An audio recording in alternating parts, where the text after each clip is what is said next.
Okay. And I am basically just, just making sure that everything. Oh, my pen. Let me get my pen. I just want to Okay. make my pen. You know what I mean? So I ain't got to be all moving around and stuff. I just want to make sure I'm nice and settled. That's all. I got everything I need right here stationary. I hate that when I get to going live and I'm like, oh snap, I didn't grab this. So I got my pad, got my pens, got my ashtray. um, We are oh, live. hey, don't say that. I told you I was getting ready to hit the live button. We live. We live. Yeah, we live. Okay. Oh, so read spec. Welcome, welcome. All right now. So this is going to be a crash course, of course. All right, y'all. So we got a few things we're going to talk about this evening. So what we're going to talk about is two subjects. We're going to talk about what happens after you cross over. And the reason why I want to talk about that is because with all of the gossipy things that we be talking about, with everything that goes on in this world, I do believe that's the one topic everybody wants to duck. Nobody wants to just have a moment and just really think about that process. And I believe that that's the most important factor that you should focus on in your own life. All right.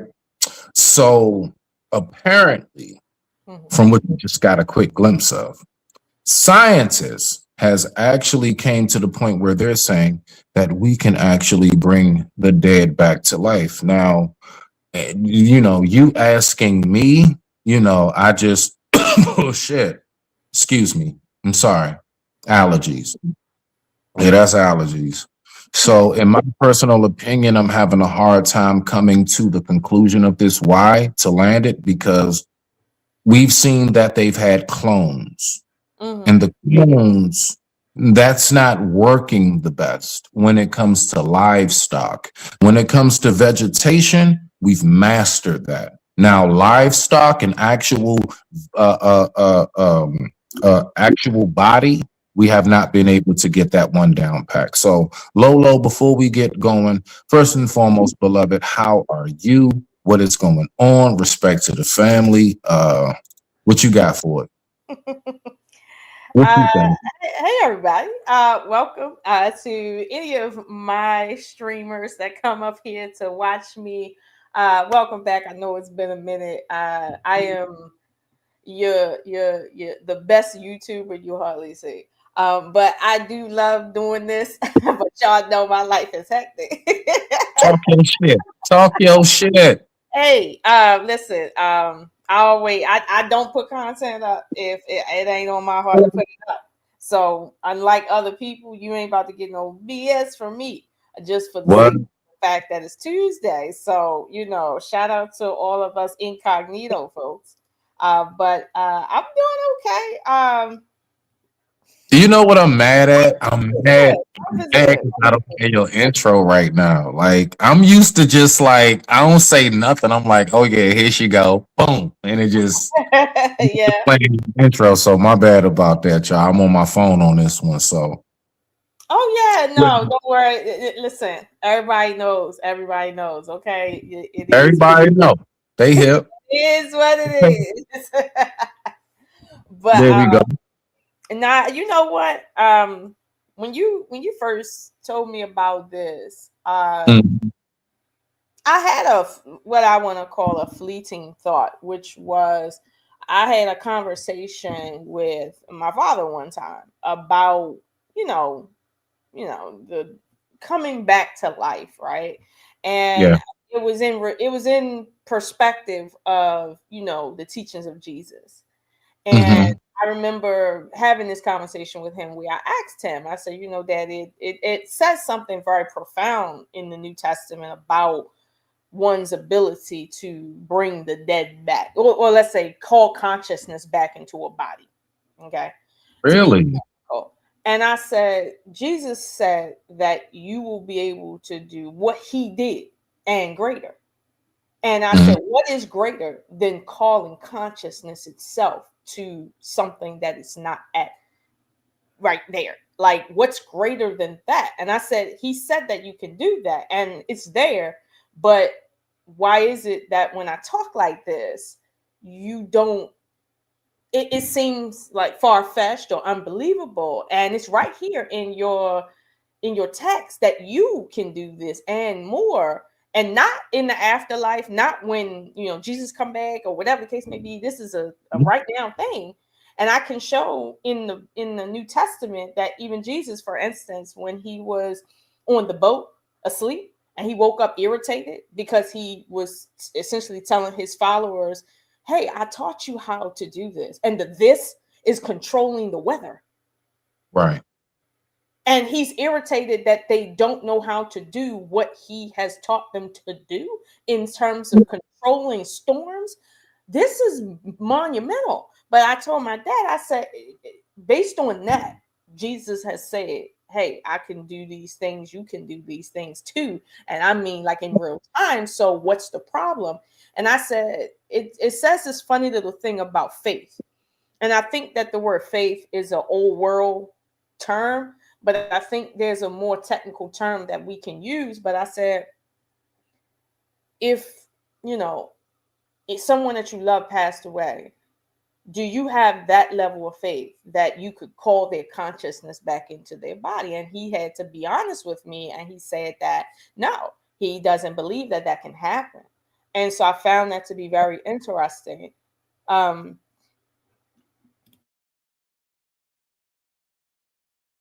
Are you good?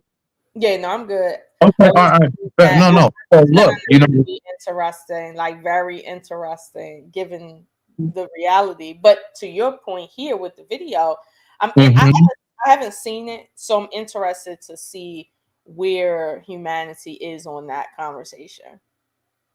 And there is a hadith. So you spoke about the Christianic version. So in the Islamic version of what you spoke about, in the Quran, no, not the Quran, in Ibn Kathir Tasfir. Okay, so Tasfir. It's almost like how in the word it would be Psalms. Look at it like that. The Quran says those who try to duplicate God make more of a mockery than miracle. Basically, when you try like to only God can give forth and take away life for the most part. Only, you know what I'm saying? Like, when I wouldn't say take away, we do that, but when it comes to the whole the whole process of how you go from a sperm cell to an entire full physical body of a person. Like, me and you both started off as just like little tadpoles swimming and racing. And that's something that man is not supposed to try to duplicate. So from the Islamic version, that is more so bidah. That's you don't do that. Um, More so than it's accepted. Now, I don't know how they look at it in a modern sense when it comes to science and stuff, because everybody wants to see their loved ones. But I will believe that overall, that is still something that is safeguarded within Islam, is that you don't try to duplicate God. That's why for a long time in the old Arabic scripture, which would be considered like Old Testament for those who were Christian who not hip, drawing pictures. If I was to draw a picture of you exactly how you look right now in your whole likeness, all your features, they saying I'm trying to duplicate God. What do you think they're going to say when you're trying to bring back a whole dead body? That's like witchcraft. You're going to get dunked in a river for that. You can set them on fire and beheaded. Like, they're not playing with that. So yeah, talk about it. I see the look on your face. Talk about it. Um, I see it. I see. What's up? I'll say this. I do understand people's positions. I do, but I do think that people's positions often are rife with um, paradoxes. Let's say that, not contradictions, but maybe paradoxes. Um, several things being true at the same time that seem to contradict each other. For instance, the Quran talks about, Isa, or what we know as Jesus. It doesn't refer to Jesus as a sorcerer at all, nor does it discredit the miracles that he did, nor does it say he was God. So for all intents and purposes, if Jesus said, ye are gods, he wasn't equating himself to the word God, nor was he equating his father, quote unquote, to a God. The word God is a very misinterpreted word, frankly speaking, if you're reading the Bible. However, the Quran did not, let's say, come back and say, oh, no, that's not what happened or whatever. It didn't deny any of that. So hold on, wait a minute. You're saying that the Quran basically spoke about how Jesus made it clear we are gods? Jesus made it clear that the same essence he is the same essence you are. And what he can do because of his essence, you can do. So basically what you just told, okay. So what you just told me is, because that's based upon the Christianic faith and belief, is that Jesus is God. No, Jesus never said that he was the God that you're thinking of. Jesus never said. Because you know what? In Al-Qiyamah, it even says that the Son of Mary, the Messiah, will return, but he will not return in the likeness in which the gospel speaks of. I can't say what the gospel speak of, because the true gospels most people have never even read. But you know this. Yeah. At the end of the day, what I'm saying is Jesus did not equate the word God or the Greco-Roman equivalent to who he was praying to. And he quoted the Old Testament.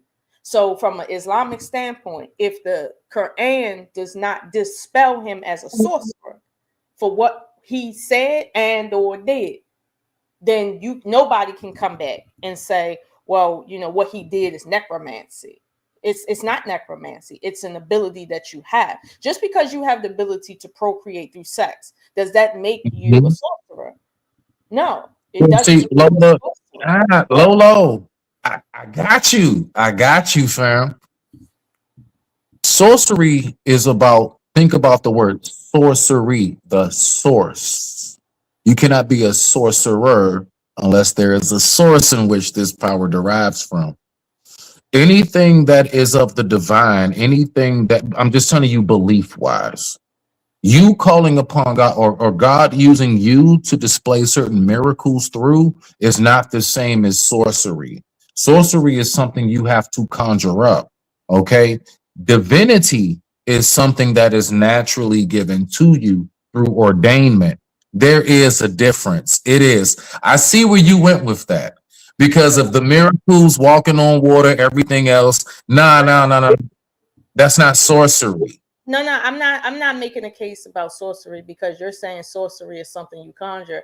My name is Oshun for a reason. That's not what sorcery is.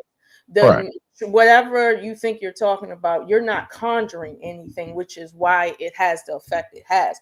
You're not calling anything into existence that isn't already in existence, that isn't already a part of you. That's not what's happening. That is the Disney version that, you're calling something that wasn't there now because you're in command of something. That's not what's actually happening. That's what they sell you. But at the end of the day, the point is, if Jesus made it very clear, or Isa made it very clear, that his miracles were not unique to him. He made that very clear. It's not unique to him. So even if you think Jesus is whatever you think he is, he made it clear that he is the likeness of you. You are the likeness of him, and you have the same power he has. So now, what was the number one thing? Now, watch this. My bad. If he brought somebody back from the dead, if that's what he does, right? And everybody feels like he is the epitome of what we should be like, and he said, you will be able to do these things and more. Then why is it that when people attempt to do what he said they will do and can do and have the authority to do and more, and then call it something like sorcery, something like witchcraft? Like, you're speaking about Jesus essentially when you say that, because he's the one who specifically said you had the power to do it. He make it no uncertain terms. You do. Somehow you do. I see exactly where you just went. Touche, counsel. Okay, now, this is my thing. We have to think about when sorcery, in its sense, came into play. Now, this is long before even the Son of Mary, the Messiah, walked the earth. First and foremost, like for example, in Islamic views, it is looked at as those of the Pharaoh were the most not demonic, but they don't have a good place in the afterlife because of all of the mimicking of God and them calling themselves God and everything. It was the arrogance more than anything, is what it comes down to. So, what you're speaking about when it comes to what the Son of Mary, the Messiah, said, yeah, you're right, you're in my likeness. But what did he always call himself? The Son of who? Everybody else called him the Son of God. So everything that you're saying, I get you, but he never claimed any of that. He always said, I'm the son of David. David's a man. He said, I'm the Son of Man. So yes, you're in my likeness, as in the likeness of man, the likeness of your humanity. Mhm. Did I have to have some interventions involved for you all to really believe that the message is real? I do believe that that had to happen at one point. I believe that people were in such a state of disbelief that we did have to see 1,000 fish fall out of a bucket. I think we did have to see somebody walk on water. I think we did have to see, like, you know what I'm saying, a sea part. I do believe that we did have to have one man build an entire ark or something, whatever. I believe that these miracles did have to take place. These prophecies had to come to fruition in order to get the people to believe. I don't think that we will have a belief system today if none of these miracles ever did take place back then, which I don't look at as sorcery. That's not sorcery, because that's not a conjuring. They didn't conjure anything. It was given to them without their permission. Most of them didn't even ask for what it was of the revelations and everything that came to them. See, the difference with sorcery, you have to go to the source. Sorcery, you're going to the source. The source came to them. That's the difference between the prophets and those who study, which we would call Wicca. I digress. My mic is muted. Rock out. I think Wicca is beyond the scope of the conversation. It's a very late addition to. But you said sorcery. I ain't cutting you off. You said sorcery, right? You're defining sorcery as someone conjuring something that wasn't there already, which right. Yes. Which negates the idea of sorcery. You can't conjure the source. The source is all that exists. You can't call it someplace that it doesn't exist. That doesn't make any sense to the science of even witchcraft. Like, this is what I mean by a lot of people that talk about sorcery, right? Until you've actually walked that path, you don't know that the way it's being sold to people is to hide the very things that Jesus taught. And it's like, it's easy right now. The biggest blunder of Jesus, right, is he did miracles, right? But his message stopped with him. People now say, you're the miracle doer, thus you're God, thus I pray to you. And his message is literally the opposite of everything I just said. Facts. Because Facts. people thought, oh no, only he can do it. Even his disciples thought, oh no, you do that. That's what you do. And he was like, no, I'm telling you, you can do it. No matter how many times he said no, I and you, we pray to the same God. He was praying to the same God. He was doing the same thing and told you, you can do the same thing and taught you how to do it. People still elevated him as a deity because they seen these things. Now, you mentioned about Egypt. Now, unless you studied the let's say the religion of Egypt, right, and you read the ancient language, it's hard to sit and say what their belief system were. It's very hard. Which one? When you say the ancient language, which one? Because if you know about the thousands amongst thousands of years of ruling, it changed. There were several, and if you if you haven't learned one, you can't really speak on what their belief system is. It's like someone saying what your belief system is. They don't speak English or Arabic, but they're saying what your belief system is. It's like that isn't something that they can speak to. They can speak to something else, but maybe not that. Or not. Yep. Or like it's not just Arabic. Those generally of the Middle East who study Islam speak between Arabic, Farsi, and Urdu. None of that makes any none of that has anything to do with anything. Really. The point is, if someone doesn't speak the language, they cannot talk about what's in the language. That's a lie. If you don't speak Arabic, if you don't read Arabic, if you don't speak English either, how are you speaking about Smitty's belief system? Yeah, You but see, don't the thing know. is, if Smitty's belief system is of, yeah, but if my belief system is of Islam, and you want to learn about Islam through what it is that I know, No, that's not the case. You're not trying to learn about what you reference. And so but what just I'm let me saying, finish the statement, though. Let me finish the statement. If you go ahead.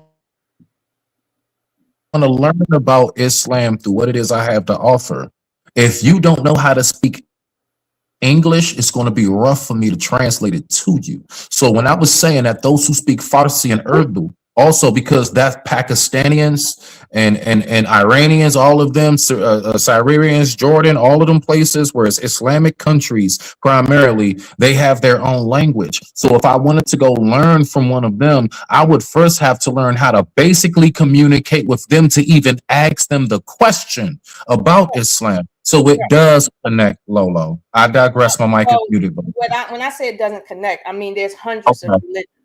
hundreds of religions. If you don't That's a speak the fact. That's a language fact. of any specific religion or the language of the people that's talking to you about it, there is Right. no way for you to judge what's in it.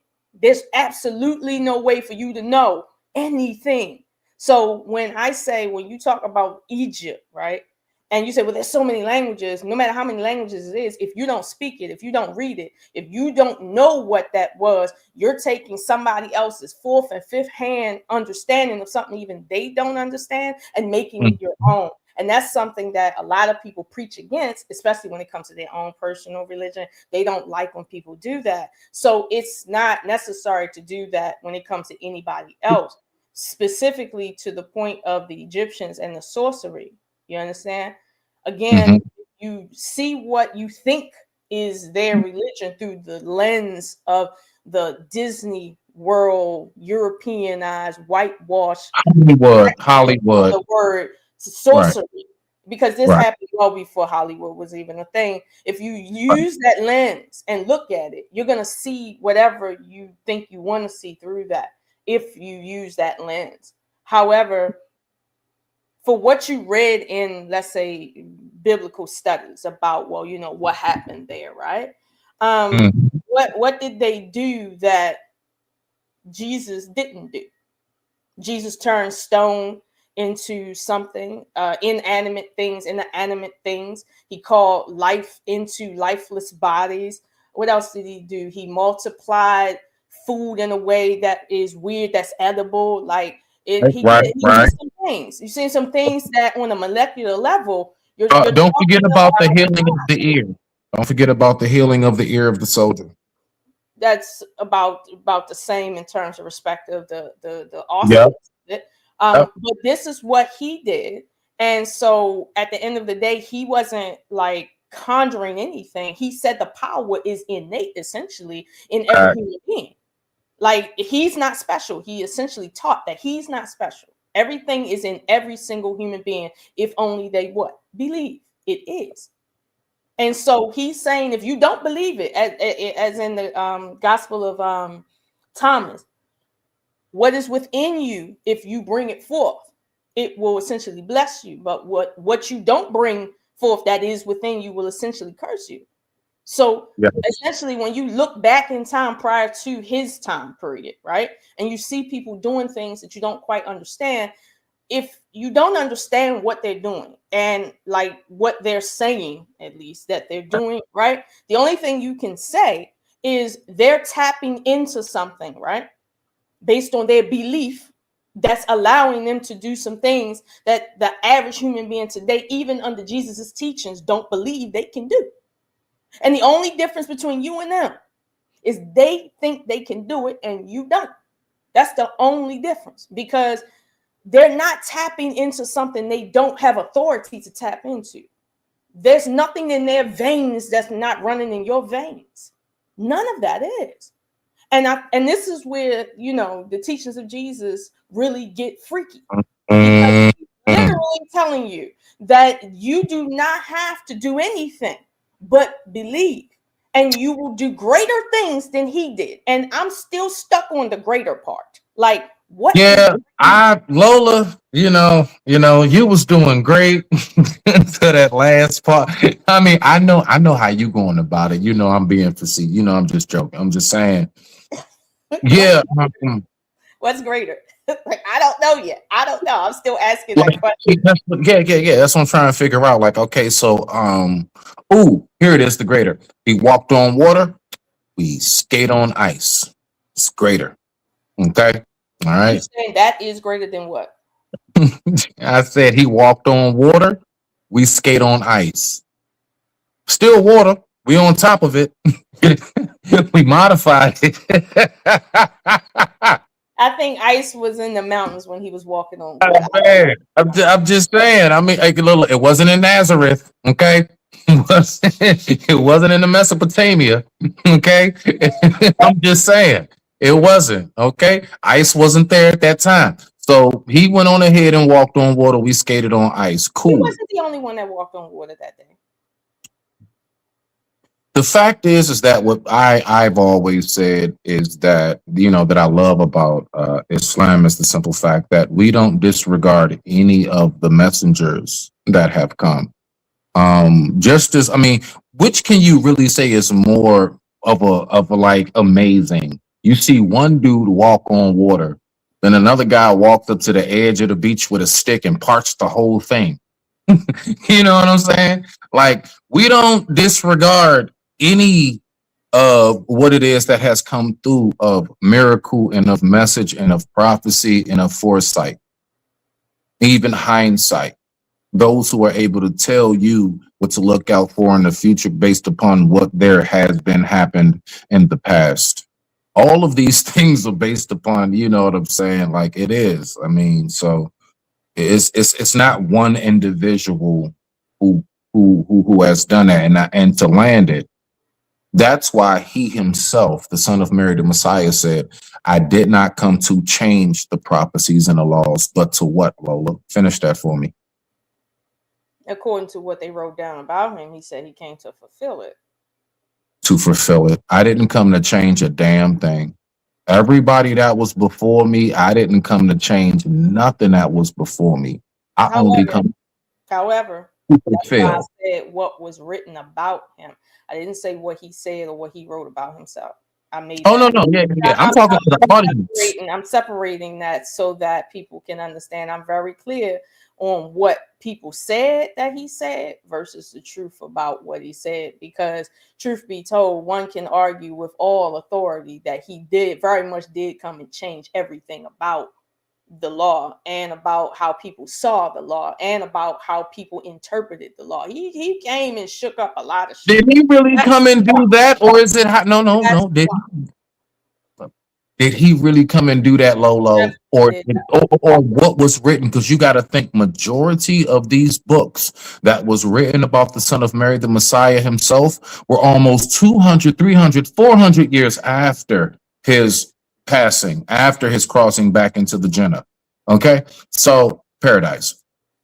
So we have to remember. I'm trying to think how many books was somebody right there next to him. Like, yeah, this just happened. Documented this time. From what I know, most of these books are Matthew, or Mark, or John, or Paul. All of them was hundreds of years after.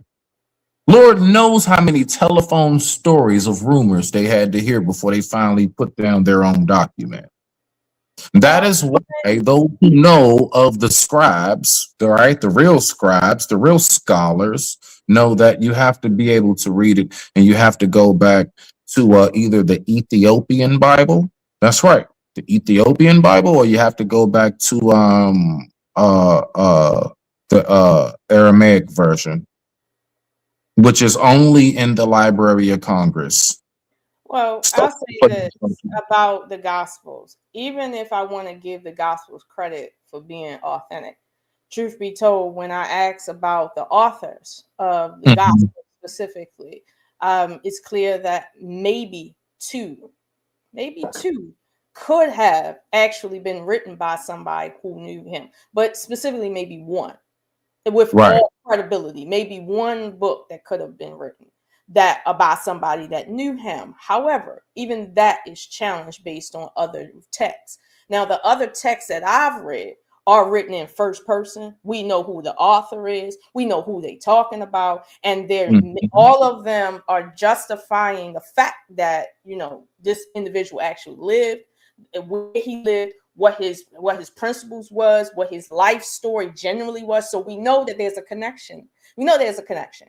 So it's like when you read the Gospels in the canonized Bibles, you're not getting truly who he was. And when you read the Gospel of Thomas specifically, right, the whole Gospel of Thomas, it's a very short gospel, but that shit will let you know, no, you reading Thomas, whoever the fuck Thomas is, you reading him, and he telling you the last thing he heard that Jesus told him, and the way he wrote it, you be like, yeah, that's firsthand right there. That ain't no, even if it was written down 30 years later, that he wrote that shit down 30 years later. But it's scary.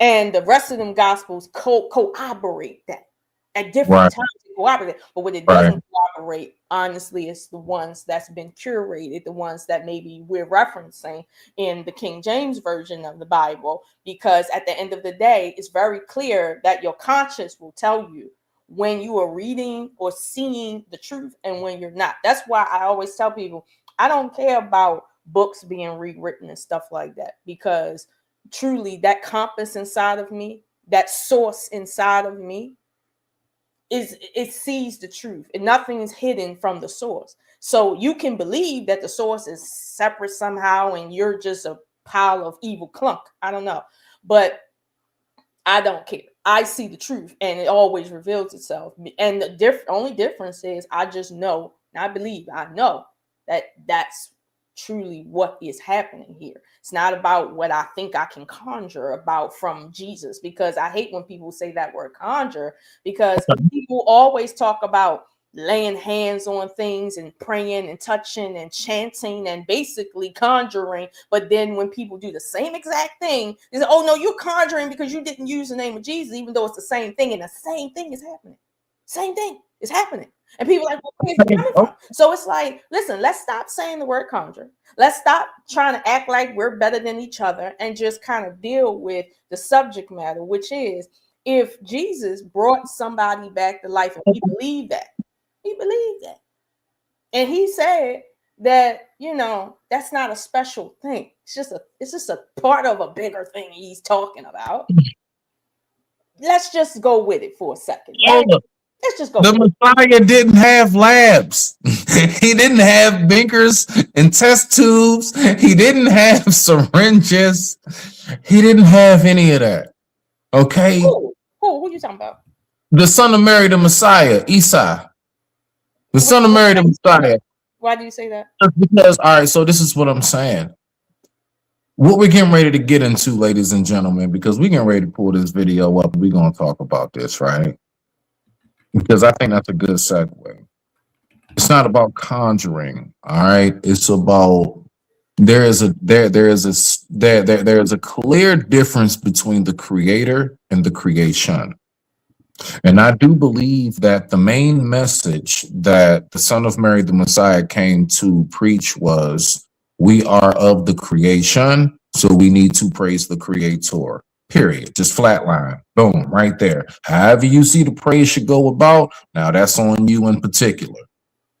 But I believe that was just the flatline message. So now, ladies and gentlemen, they are saying that since Lola says you can do as I do and better, they actually. I didn't say that. I'm repeating what he said in the book. I didn't say that. No, but you're repeating it as if you agree. No, I'm speaking of it. Here's the thing: even if I do agree, right, that doesn't mean it's true. Just because I agree with it.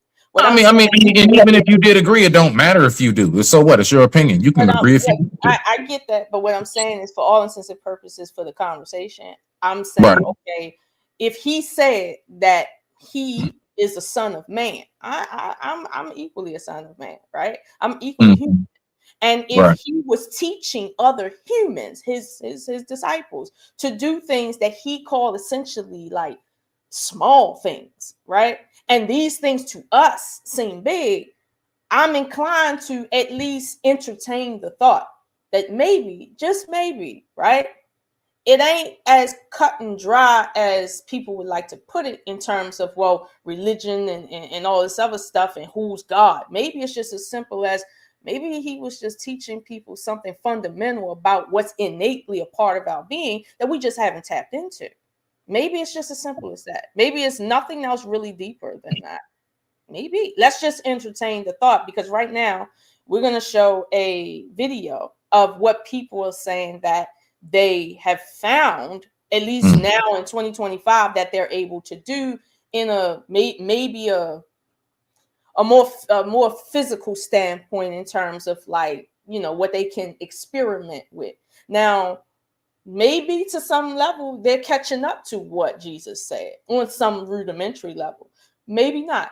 But if they find the truth, and the truth is proven that this is what they're doing, I'm of the mindset I'm not about to doubt the truth.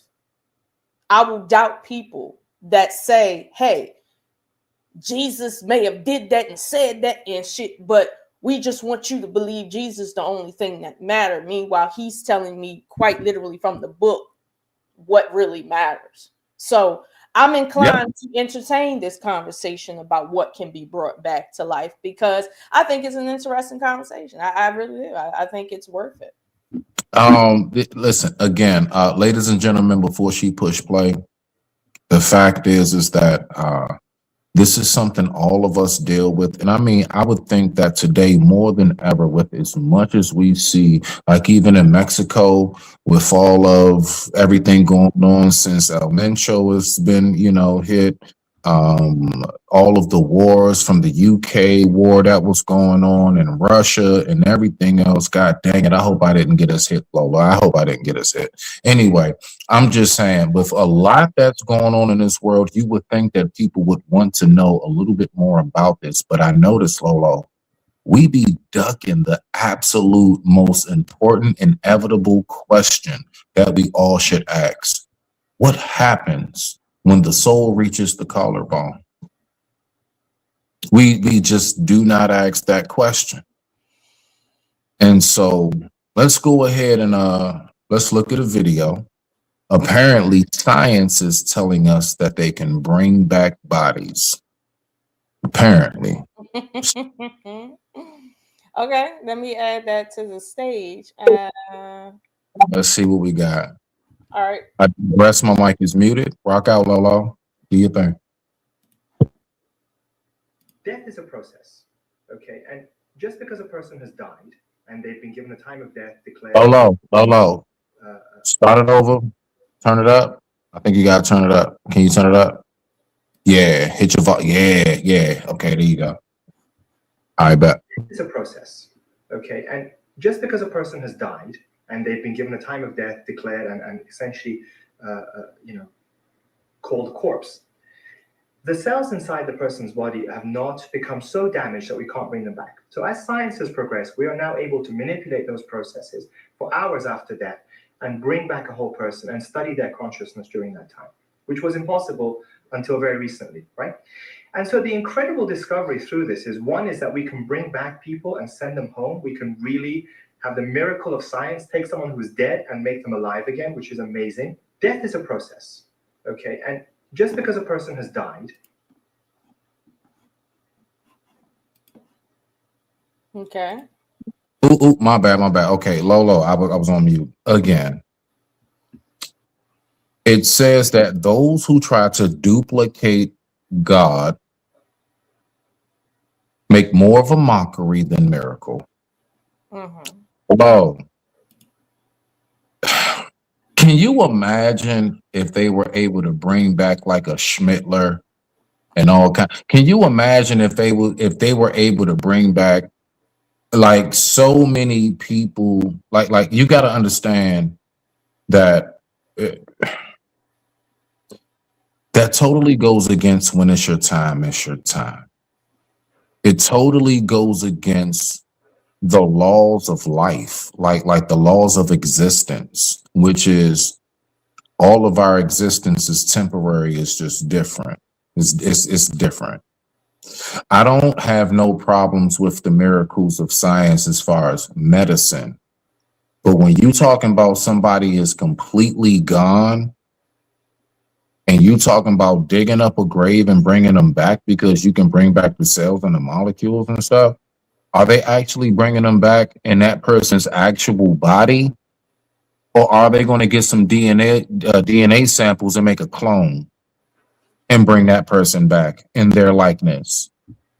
You see what I'm saying? The fact is that no matter what man does to land it, because I know you want to get in there, I just don't see that this is a good idea. I don't agree with it at all, and I believe that once you're gone, then that's it. The once we can manipulate death, I mean, if you think that people won't play life like a video game, GTA, oh man, you sadly mistaken. But I digress. My mic is muted. You got the flow, Lolo. I respect the fact that you said you believe that when your time has come and you die once, that's it. That is your belief. Based on everything that you know, based on everything that you've understood, that is your belief. And you arrived at that belief at a certain point in time. And you could arrive at a different belief at a different point in time. But it is your belief. It has not been proven what you said. Now, I'm going to harp on, the teachings of Jesus, because this is just what I do, okay? Funny, I picked this shirt just to wear to like it was just in the closet, and then I threw it on, like, what? But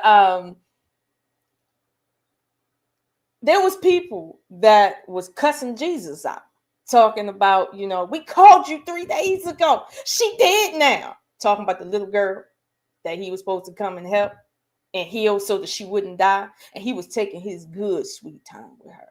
He didn't rush. And he won't on no carriage, no horse. He won't in no ambulance trying to do nothing speedy for this child that had died 3 days ago. She literally died 3 days ago. Her body was starting to rot. He came and called her actual conscience back. And the only thing that he told them to do was to make sure they gave her some food, because she's probably going to be really, really, really hungry right now. That's it. It was nothing else. People were telling him, she's dead. Essentially, her time is gone. Like, you missed it, nigga. And he looking at them like, you people are just slow. Some of my own folks behind me slow like y'all, but let me help you out. There you go. Now go eat. He didn't give a sermon. He just said, go eat something. Same thing with Lazarus. When Lazarus died, was it his time? People was upset about that. Tell me, you missed it, Jesus. You're supposed to help him before he died. And Jesus was not at all in ambulances rushing to people. I've never seen him in the Bible rush to help to save somebody so that they won't die, so that they will be healed or helped by him. He literally made sure you understood, I'm not in a rush to stop you from dying. So if when you die, that's it, right? Then there would be no justification for any of this at all, period. However, again, like you said, it's my belief that when you die, that's just your time. However, based on the teachings of Jesus, not Christianity, based on the teachings of Jesus, that is not true. And the only reason why people don't have the power to enact what he did is simply because they don't want to. Is they just don't believe it, and it is what it is. And here's the good thing about Jesus. He didn't force nobody to believe in that. He didn't force nobody to do that. Not one person did he say, well, you doing it wrong. You sinning if you don't do this or that when it comes to bringing people back from the dead. He didn't sit and chastise people for not believing. Now, you could live your whole life and not bring one person back from the dead, and that's A-okay. But he made it very clear in his message that, yeah, this child did die 3 days ago. She did. Hell, he died, according to people. And then came back. So it's like, okay, maybe there's more to the story than just when you die, that's your time. Maybe it's not as cut and dry and black and white. Maybe. You got a point there. I'm just saying, like, so I had to write it down. We have been disconnected.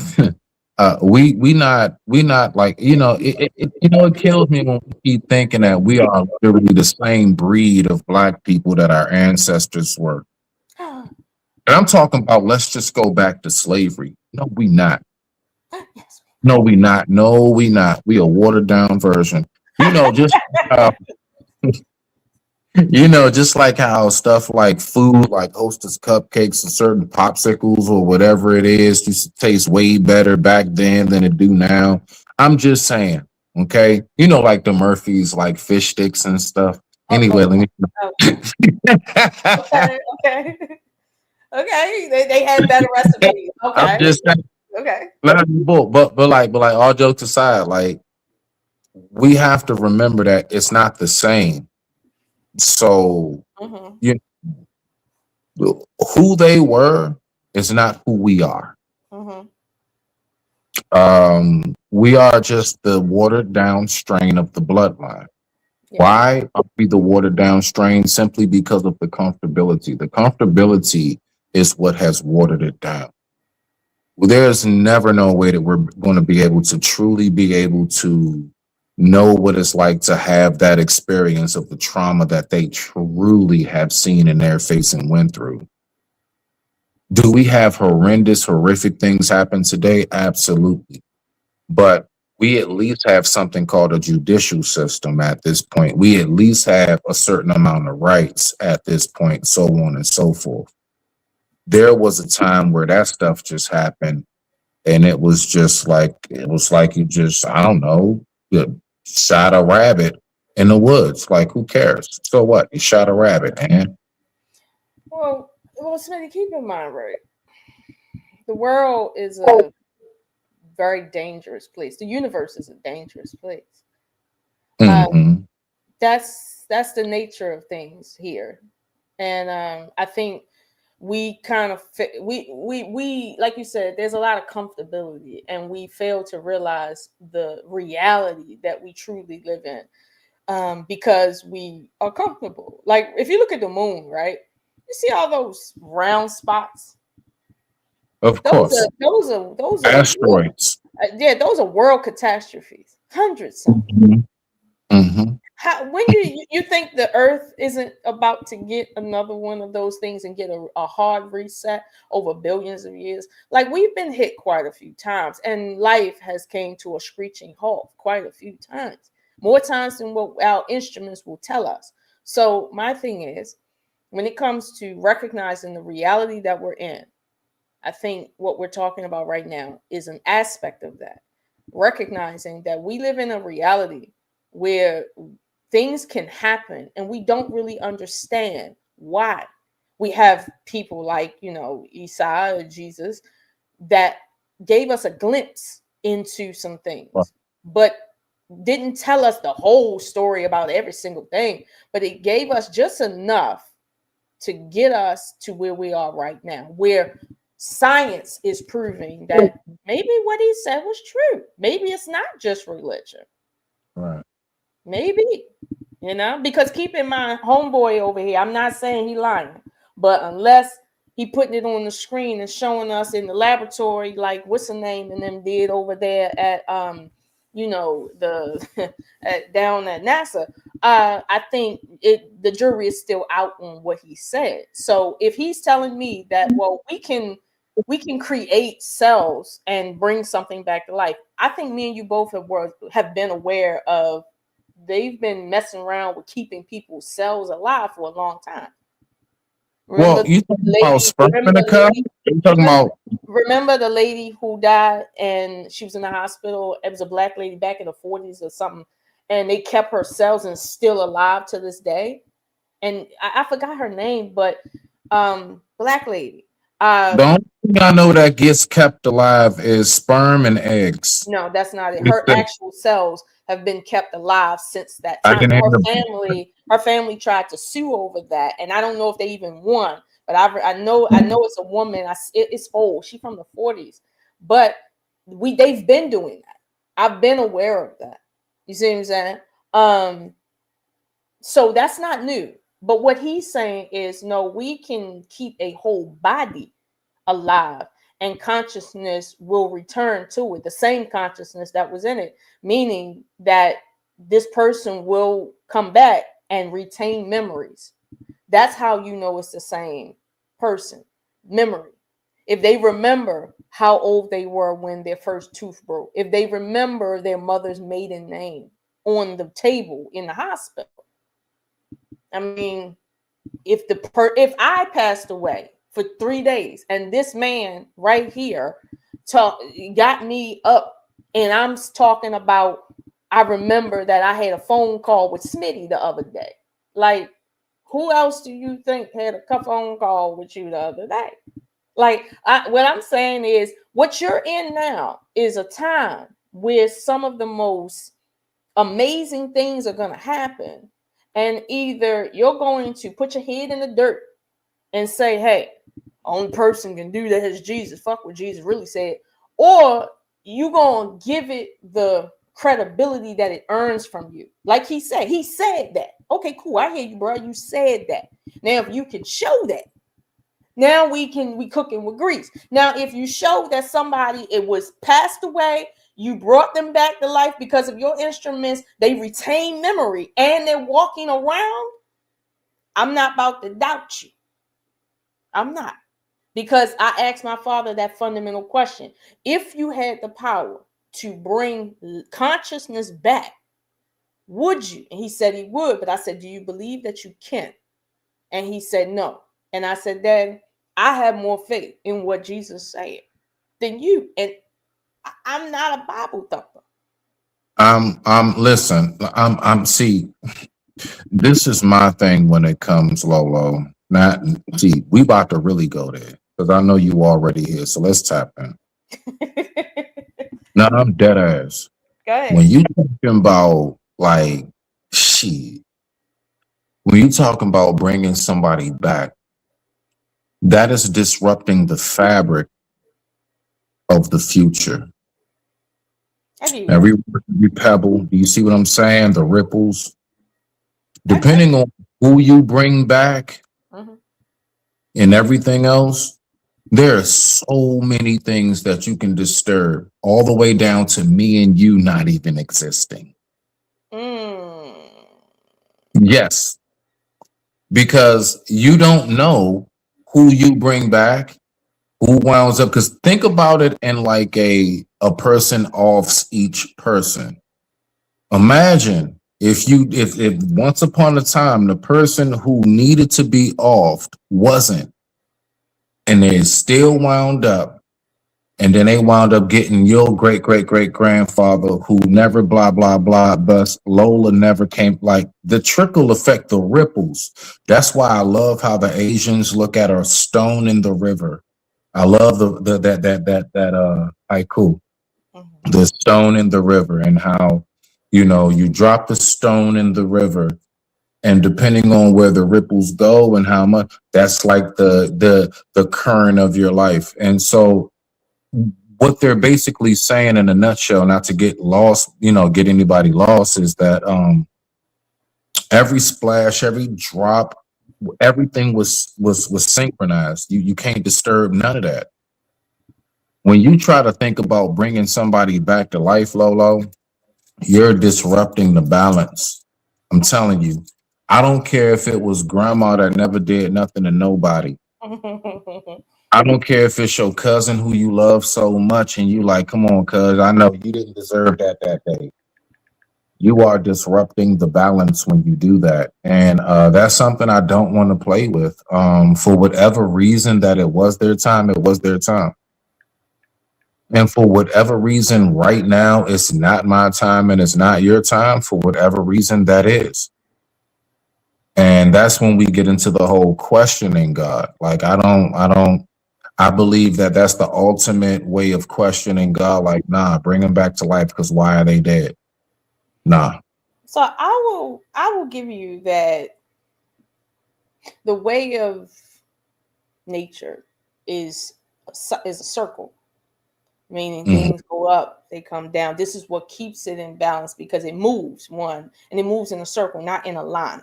It moves in a circle. See what I'm saying? And if we just look at population, right? If nothing ever dies, at some point nothing can be born. See what I'm saying? If nothing ever dies. So I'll give you that, right? I will give you that. That makes sense. It does upset the balance of things. At least on this planet it does. But outside this planet, there's other things that are at play that we're not considering. Now, I want to take you back to Genesis 3:22. That was not mentioned in the Quran or the Hadith. And Okay. I want to just whenever people can, read it, it speaks about, it says here, and this is just a paraphrase, okay? Then, Elohim said, behold, the Adam has become like one of us, knowing trove and throve, which is what they call good and evil, but I know that's not what that means.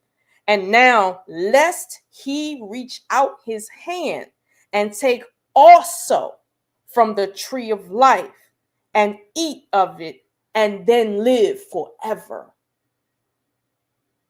So, the whole purpose of Adam being barred from what we believe as the garden has everything to do not with knowing good and evil, but the fact that if he reaches for the other tree, he will be like one of us, being immortal. So now we gotta get him gone because that's not what we intended for him to be an immortal. But here's the really funny thing about that. If you can be an immortal, that's more interesting than someone not wanting you to be.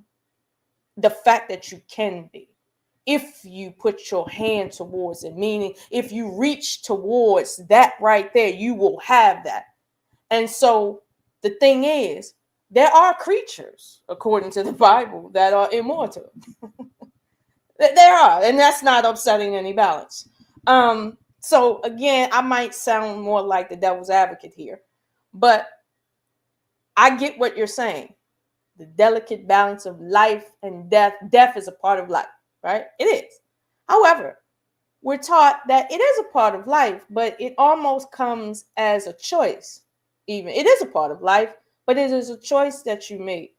And as strange as that may sound, when we have old people dying, people falling off of bridges, it's almost like we can't do anything to save people. What if it was a choice and we could choose when we pass away?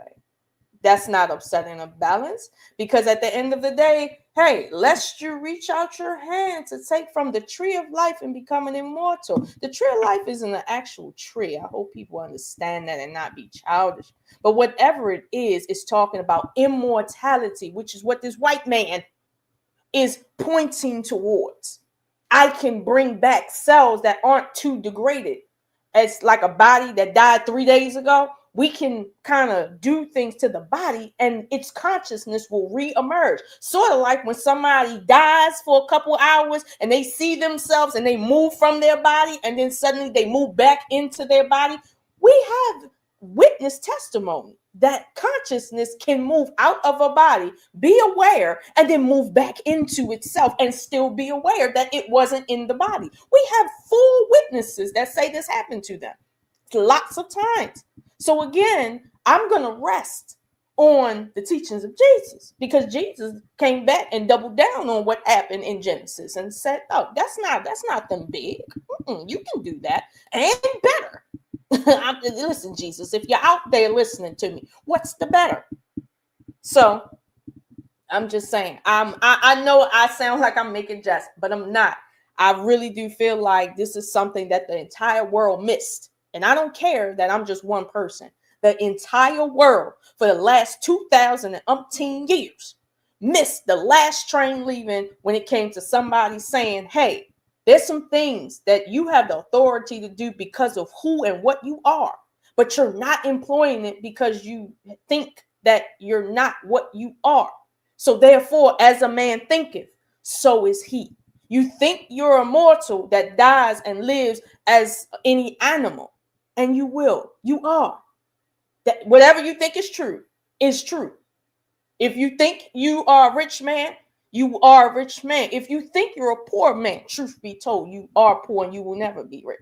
So it's like there's never been a time when a poor man thought that he was poor and he was just rich. Like that's just never been the case.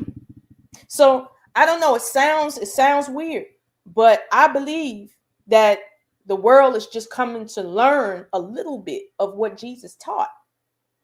Just a little bit from a scientific portion, but you, as you know, Smitty, science is the other half of spirituality. Science is the more crude form of spirituality. For instance, telekinesis. That's all a telephone is. It's a crude form of spirituality. That's it.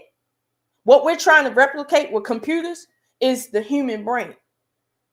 That's all we're trying to do. And we don't understand the human brain. We just understand that it works a certain way. We don't really understand it. So it's like I'm fully aware of that. But what I don't, and maybe it's because I might be on some woo-woo shit sometimes. But when somebody tell me they had an out-of-body experience and they describe their surroundings and they factually put themselves where they were at versus where they are at, and I can verify that, I'm not the type of person that's just gonna put my head in the sand. I'm gonna take that bit of information and piece it with the next bit of information, and I'm gonna make that I'm gonna connect them dots. But I'm telling you now, and a lot of people don't believe me, whether you Christian or not, that portion that Jesus taught where he made it very clear to his own disciples, y'all are not listening to me.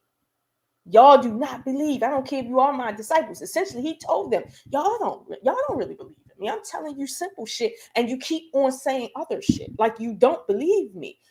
Listen, if they his closest friends and they had trouble, I understand why regular people had trouble. But see, I'm not the type of person that think I'm better or above or underneath of anybody who knew Jesus. Like I'm not. Like I know Paul didn't know Jesus. I know he didn't put his own letters in the Bible. He got a right to be wrong. I think Paul wrong on a lot of things, but he got a few things right up in there.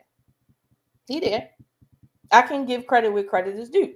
But at the end of the day, what you're not going to do is to act like you the new doctrine now, Paul. Like I'm the type of person I give you credit where it's due. I'm not about to sit and say, oh no. Like no, the truth is the truth, no matter who it's coming from. But the truth, right, is not to be misconstrued with who is talking. Now land there. Okay, so that's a good segue. So I'm actually curious when it comes to like communication. So how would you say most people communicate nowadays? Do you believe that communication is something that most people are really sufficient at, or do you believe it's something that's really misguided nowadays? I think being forced to communicate through an apparatus has made things easier in some respects, but it's corroded a certain part of our culture that's necessary for us to be connected, because human beings, we're connected on a spiritual level, on a non-physical level, and there's certain things that can corrupt that. Like, you know, for instance, almost 100% of our communication is things that we're not even saying, things we're not even communicating overtly. So with Right. those things being taken away, we're now operating on less than 5% of what we actually use to communicate. And honestly, 50% is bad. 5%, we're in literal hell. So I don't expect for communication between human beings to have gotten better under the circumstances. I would say maybe communications have become more, like we got more bullshit. But to say just because we have all these fancy modes of communicating that our communications have gotten better, no, it's actually gotten worse over time. And I mean, one can assess how bad it is from, let's say, the 1700s. The way children used to speak in the 1700s is very different than it is now. Children in the 1700s was like college educated in comparison to now, because there was no communicating without authentically communicating. So yeah, I can acknowledge where there has been some pluses. I like being able to pick up the phone and talk to people and text and stuff, but at the same time, yeah, that part. All right. So you would say that people are not able to communicate as well. So this is my opening question for you before we get into this last segment of it. Um, would you say that the internet has helped people be able to communicate better, or has it made people's communication throughout one another worse? Worse, because you can lie over the phone, right? But you can't lie but so much over the phone. But you can damn near be a whole nother person online. And that communication, that temptation even has driven our society as a whole to something that honestly we don't recognize anymore. Like, if I mean, and the old saying goes, give someone money and it'll make them more what they really are. Give people access to, you know, a little bit of fame, like multiple people watching you while you're doing something, and it's going to show who you really are. And there's a small sector of people that's going to maintain the truth of whoever they are, let alone the truth of what they're living. And so, I mean, like with you might say, well, it didn't change me. However, you don't see yourself as part of a top 1% elite in anything specific, because you feel like I'm just as human as everybody else. But Mhm. sad to say that yeah, you might be one of the dying breeds out here from the 90s. Yeah. Yeah, you might be. So let me ask you this question. So considering that you said the internet has made it worse, Worse, yeah. well, the fact is that, most of us are, for the most part, people meet on the internet. People do their business on the internet. That is how things are functioning now. So my question would be to you, do you think real friendships can truly exist on the internet, or are most online connections for temporary convenience? I think there's the possibility is there. However, the Mhm. probability isn't there. Break it down. Possibility is there. Probability. You said break it down. Yeah. Talk about it. Break it down. Go ahead. I'm right here. I'm right Okay. here. So there's there's a possibility, right, that you can engage someone online and have a genuine communication with them and be genuine with them, right? There's a possibility of that, because there's people who are genuine people, right? And they understand that you're an actual person on the other end of this. You see what I'm saying? But these are the people that are not corrupted by this actual process here. But there's little to no, none of them, little to none. So that's why there's a possibility that it can happen. It is, but the probability is very, very low that you're going to get that level of genuineness in communication, let alone friendship, because friendships are built on events around those people that cause their worlds to kind of collide and stick together. The bonding that they do over events that both affect them, right? Like for instance, with you and I, we went through certain things together, even online from long time ago, where we both were in it and we both have a certain experience that had, in a sense, bonded us over that. Now, if I hadn't had no experience with you, and this is my first time speaking to you, you would understand that while I respect you as a human being, we're not friends. Like there's no justification, as they would say, for it. But like I said, there's possibility there. But the probability of someone doing what me and you have done is not as high in terms of a genuine way. Because, for instance, without calling names, we know content creators that have coagulated around some fuck shit. Facts. But facts. And they seem like friends. They seem Right. like it. Right. But you know they ain't friends. And no, you're absolutely right. Definitely, I would say right here, like, yeah, that's a rare one as far as like, just like honestly, just total respect. One, first and foremost, for each other's relationship, and then two, for you know what I'm saying, ourselves, and then three, for you know what I'm saying, just each other. Yeah. It's just respect factor. It's like you know what I'm saying. You don't step on toes. You don't be trying to do nothing like that. That's just not. Yeah. You know what I mean? So you saying that the whole aspect of can you truly have friendship? See, my thing is this, right? When it comes to the part of the question of can true friendships really exist? In my personal opinion, I have to say no.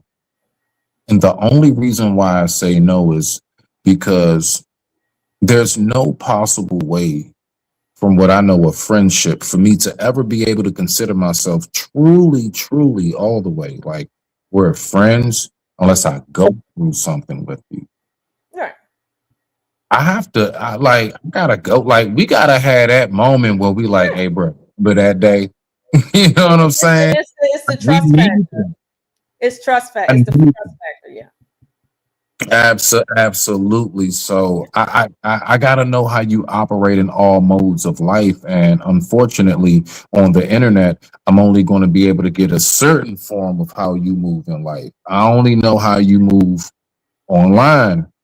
I do know how you move once you click up off of here. Now, I would say this: you have some folks that will be able to show you enough of their life, be able to speak to you and be consistent enough to where you're like you can get a good feel. There's also that you can get a good read for those who I would not be talking and talking to you and doing shows with you online if I didn't look at you with somebody like, nah, I see how she moves thorough. Okay, that, you know what I'm saying? So sometimes you can get a feel of a person, but overall, no. That's why I said it's highly improbable. There's possibility there, sure. I don't want to take away the reality, but it's just like entropy. The possibility of something being exactly duplicated in the universe. That's Right. highly unlikely. It's possible, but highly unlikely. But you know something, that's great because that's a good segue to the next question real quick because we got two more for the evening. So what are the biggest red flags that you believe someone online might be able to let you know that they're fake? What are red flags for you online? Red flags for me is when they're speaking about something that is a part of their reality, but they can't speak from their own reality. That's a red flag. I'm not saying that it's the worst flag, but it's the first red flag I noticed. So, like, if we're talking about any specific subject matter, and that subject matter is something that I too partake in, however, I can't speak from my perspective.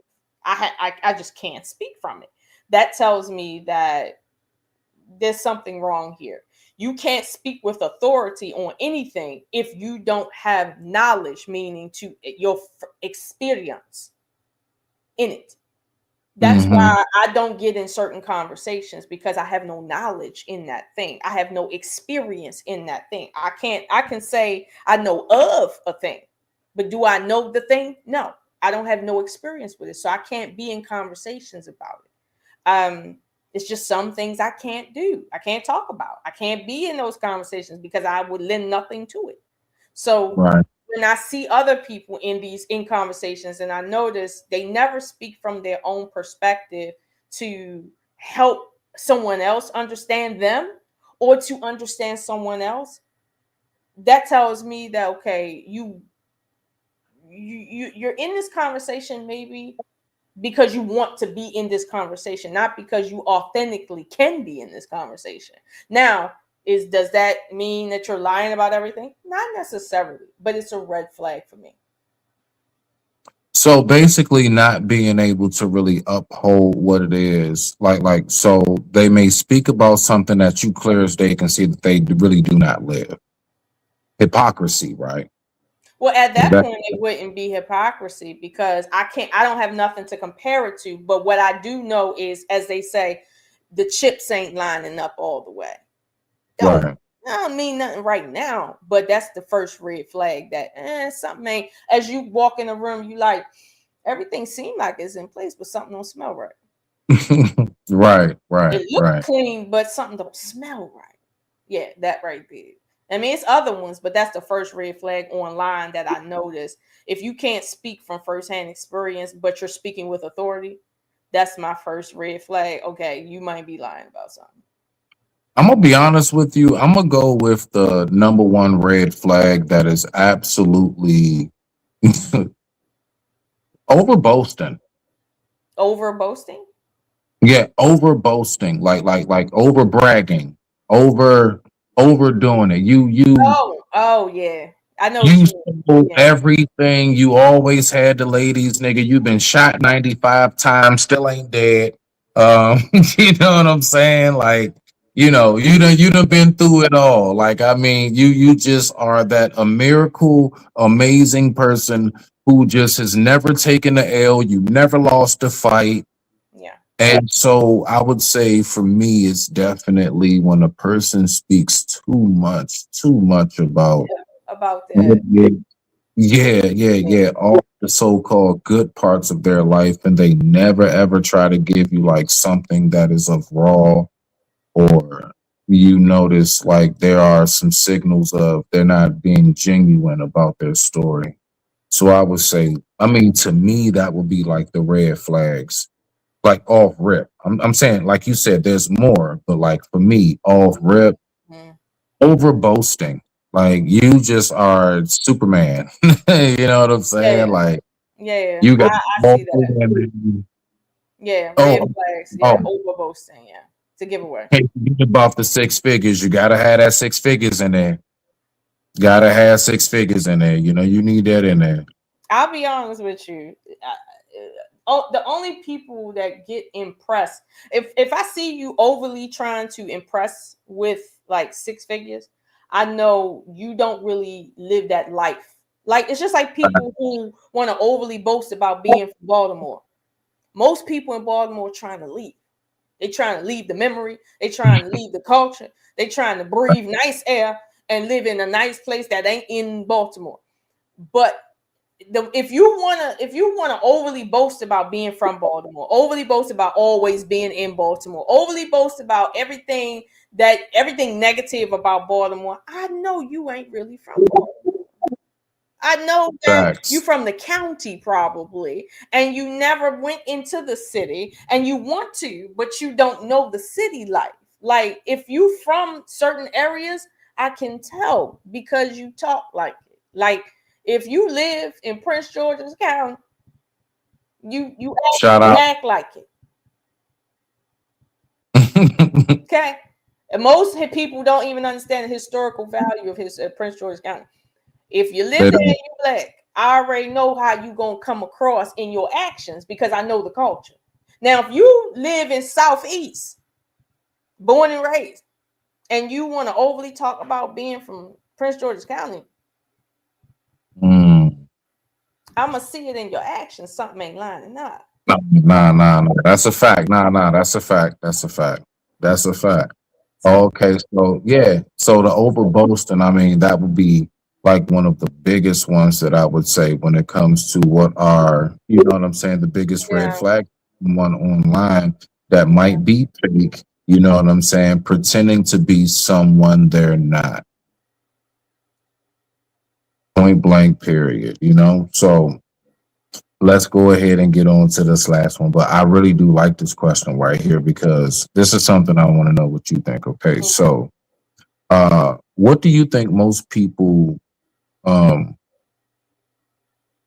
hold on, what do you think most people um rather meet why do you think most people rather meet online as opposed to in person nowadays? I didn't know that was a thing.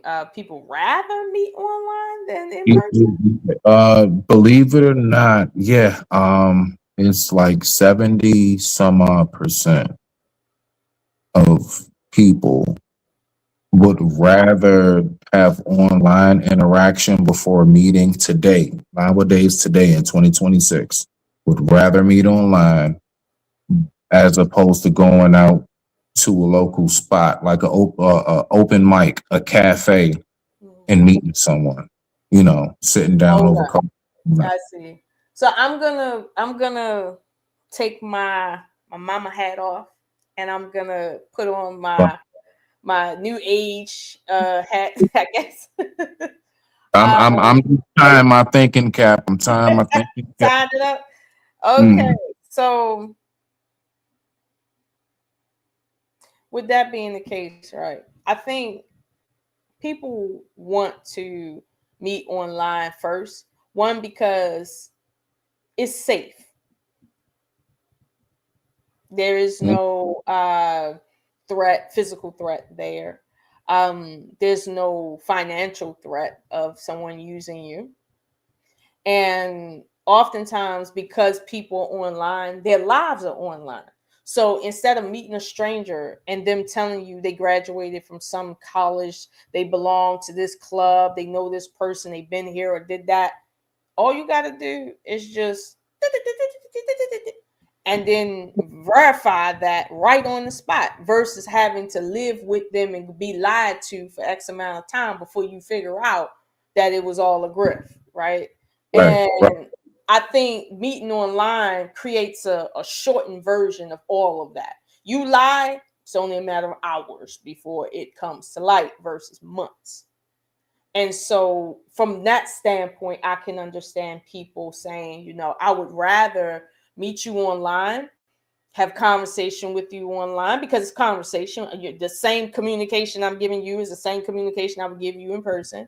Mhm. I can also see how you live your life, meaning what you post online, what you like, the things that you like to click on, like what's in your algorithm, what ain't in your algorithm, who's your friend group. I see who your friend group is, who you hang out with. Tell me a lot about you. You see what I'm saying? Like, I can understand why the newbies, the newer people prefer online because there is some perks to it. But if Really? Okay. No, no, the no, no. perks You're right. is You're right. the You're right. time, like the time dilation of figuring out who you're dealing with, right? But at the same time, right, one can hide and obscure themselves online. So there's some give and take there that isn't in person. You see what I'm saying? Right. So I get why they would say that, but I'm trying to think, if I was in their shoes, why would I prefer Yeah, online they actually prefer. versus over that? Yeah. Well, since you wanted to play good cop on that one, I guess I'll go ahead and do my job. It's justice. And people are full of shit. People are full of shit. Okay. That's what it is. I do believe that people rather meet online because you done burnt yourself out in your city. That's right. That's right. That's right. I believe. I ain't lying. I ain't lying. You know, you like your whole reputation is burnt the f out everywhere you go. Where you from? So you ain't got that choice but to go somewhere else. Okay. I also believe that that is 9 times out of 10, although we do have some rare circumstances, Lolo, you know what I'm saying? That I get that people might be able to connect in that way. But overall, like, nah, that's for people that got something to hide. It's either that or you got so many people that you deal with where you from, you rather deal with somebody else somewhere else. I just believe it's because they got something to hide or they done burnt themselves out where they from. That's just what it is. Or it could be easier for them to engage, but not necessarily engage in a way that challenges them. Some people like online because it's quick, it's fast. They don't have to actually speak properly. They don't have to interact in a physical way to learn the person that they're talking to. It's just easier, but it's a shortcut that actually isn't a shortcut. Some shortcuts you take in life, and it's not really a shortcut. It's you screwing yourself over. You So divert. that's one Yeah. of them. I mean, no, yeah, okay. I will give you that. I'll give you that. I do see how that can be a factor when it comes to Mm, meeting someone. I honestly believe that people do not want to put the real work in to actually yeah. meet somebody. People are very awkward nowadays. You see folks going places and they love to keep their head down because they don't know how to just, hello, whatever. And that's it. Just keep it at that. Same time, I'm gonna be real with you. We got a lot of creeps out here. And I think the creep factor has extended itself I'm dead ass on a maximum to the point where not even my black ass want to say hi to anybody. Because I don't know what the heck y'all thinking nowadays. You know what I'm saying? Let alone a whole grown ass woman. You see what I'm saying? So I'm just letting you know that I do recognize all of those factors that come into play with it. Like, you got a lot of people that really make it difficult for folks to want to be able to still have that same you can leave your door open in the summer mentality. I don't think a lot of us have that, up here at this point because it is very, very wild. So I believe that meeting online is safer. Me personally, I would rather go out and meet somebody. I would rather be able to get a feel of who I'm speaking to in person right then and there, Mhm. as opposed to like trying to like I don't know. I don't know. It's been wild. I mean, I'm glad I came across what I came across, but like, it's been wild. Maybe there's a middle ground. For instance, if I met a guy and well, okay, let me use my fiance Vic, right? He we met online. Hmm. I think what was best about us meeting online was that it didn't being online, we had to communicate with one another based on who we were mentally. And there was no, don't get me wrong, there may have been attraction there, but it wasn't overpowering the fact that we had to get to know each other up here first before we Not could get to know each other anywhere else. And so I learned a lot about the person first before I learned about him in person, like how to be with him in person, what that was like. And that helped me a lot, like a lot, because when you meet somebody in person, how they are in person is very different. So if you don't have a grasp on their mind, how it work, that can be jarring.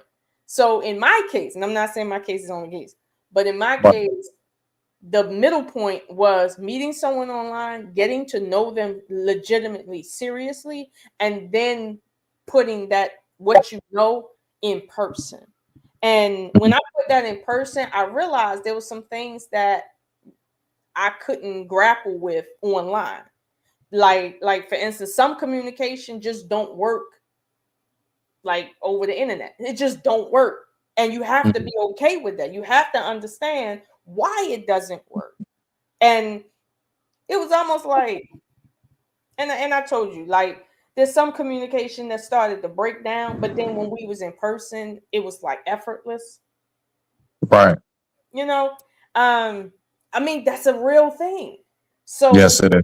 it's like, and you know, like when you told me, you was like, I don't know about this dating online stuff. What is this? It's because all you know is how to be in person, but being online, it just takes your mind someplace else. And it doesn't mean that there's no benefit in it, but there has to be a healthy balance of saying, hey, I got to know someone from a distance. So the whole sexual thing is something that wasn't clouding my judgment about them. Now, when I'm in front of them, I have a base. And now I can move a bit different because I know this person in a way that I wouldn't have gotten to know them if they Get was to know me them. all the time. Yeah. So there's a balance. Yeah. There's a balance. But but I'll tell you something, always being in somebody's face will make you want to be online, and always being online will make it impossible for you to be in person. So it has to be a balance in between there. There's no way around that. There's no way around being online at this point. No, I'm saying there's no way around skipping the balance. So if you want to have a fully Oh, full okay. on Okay. like virtual relationship, Right. like you Right. said, no, you're not going to have the experience that's going to solidify the trust. One, and then two, if you meet someone in person, right, you're always going to have the issue of the sex that's clouding your brain cells whenever they speak. They're going to do dumb shit, and you're going to like dismiss it because hey, they look good or I feel good when I'm with them, right? And there's this clouding of your judgment. But if there's a healthy level of you getting to know them in a way where there's no physicality, and then getting to know them at a time when it's more adjustable for that, right? I think it could work in the balance, sure.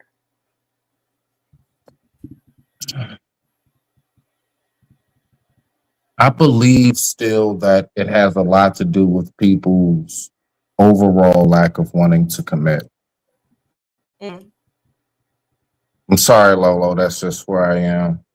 I believe that the more distance, the less you have to actually really truly commit to that relationship. And you can kind of get to it when you want to. And um, that's just how I've always looked at, because it's like I can't see myself being in a relationship where like I can't actually get my hands on you when I want to. I Sure. mean, and listen, maybe that's just my old school. You know what I'm saying? I'm used to, hey girl, I'm getting ready to get on the bus. You know what I'm saying? Like, Come over. I somebody. get it. I'm on my way. Yeah, the 86 coming 12:19. I'm on my way to the bus stop now. I'm used to that even from teenage years before I even was able to drive. Yeah. So for me, it's real difficult, I guess, to try to navigate Yeah. something from such a far, far away. You know what I mean? To me, that's all. Hey, it's people that work that stuff out every day, people. It's people But that work it out. what about okay, you walking down the street, you meet a girl, and Uh-huh. you want to talk to her, and she feels more comfortable giving you her social media. Now you know what that's about. She don't know if she don't know you. She don't want you to have her phone number. She's comfortable with you following her like a lot of people. And Right. so y'all get to talking online, y'all get to, seeing each other's lives, pictures and stuff like that. And then next thing you know, you may introduce yourself to her in a way that's more formal physically. And then when you do that, you realize, okay, a date every now and then makes sense. You see what I'm saying? Hey Riaz. But then you have the healthy distance where you get to know her without it always being Netflix and chilling. Like when you get to a point where you are, let's say, mature in your relationship, that's the time where every day is a Netflix and chill. And it Yeah, don't but take away from your relationship. But when you first starting out, you need to really listen to what this person is saying. You got to be paying attention to small little nuanced things that's going to tell you a lot about what kind of baggage they got and they coming with. So you don't need the clouding all the time of them being in your face. I think that it could work with the whole, communicating in this way. I think that's what I'm saying. I'm not saying completely no, Nah, but it's crazy. You know what? You actually wording it in that way, counsel, I will give it to you. Without them, yeah, you can slowly ease your way into getting to know them. You know what yeah, I'm just saying? ease up in there. What they Okay. say, what they say, slide in the inbox.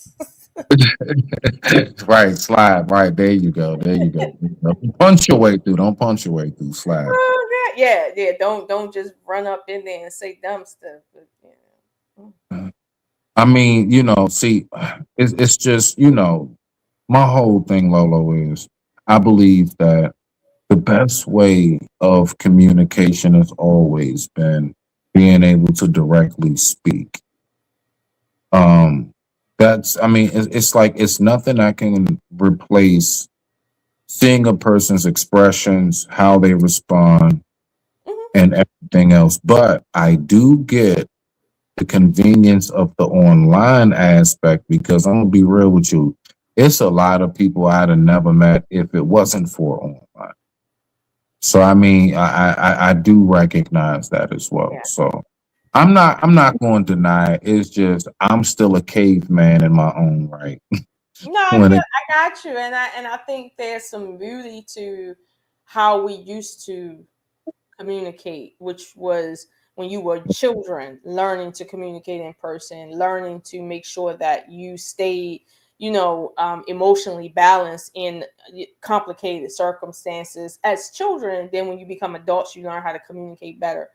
I think that's a good way to be. But now that a lot of our communication is forced to be online, especially at work, okay, like there's that taking away, but you have to see the silver lining to right. some degree. Yeah, and Well, that's all I would say. okay. I got you on that. I got you on that. Well, I appreciate you coming up, Lolo. I appreciate you doing this with me. We at that hour and 30-minute mark and what have you. Do you have any, like, you know what I'm saying, final thoughts about the show at all? Um, I would just say that to anyone that has tuned in, everyone knows that my opinions are highly controversial. Um, that's one of the reasons why they call me the dragon. Okay, it's not because of my martial I've arts never skills. guessed. Okay, I've never guessed. I'm just saying I'm not. I am not. My opinions are not your everyday opinions, and a lot of my opinions, um, I don't even say because they're just. It's too much. It's just too much. And so tonight you may have heard a touch on that. Like some people may say, what do you mean by ye are like all of that? And they misconstrue what I'm actually speaking of because when me and Smitty talk, he might understand what I mean when I speak about certain things because of just a certain understanding he has. But most people know that certain words, right, don't mean what most people think they mean. And so when we speak freely, but Fact. some people understand on levels others don't. And I'm okay with that. But I'm never here to, let's say, patronize people to make them feel like I'm just here to, make you feel fucked up or something. Like that is not how I come. That's not what my intention is. It's just I can be very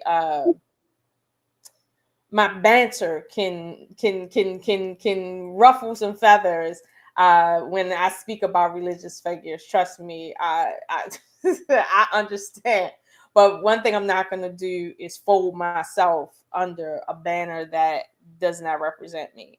And although I'm not Christian, you see what I'm saying?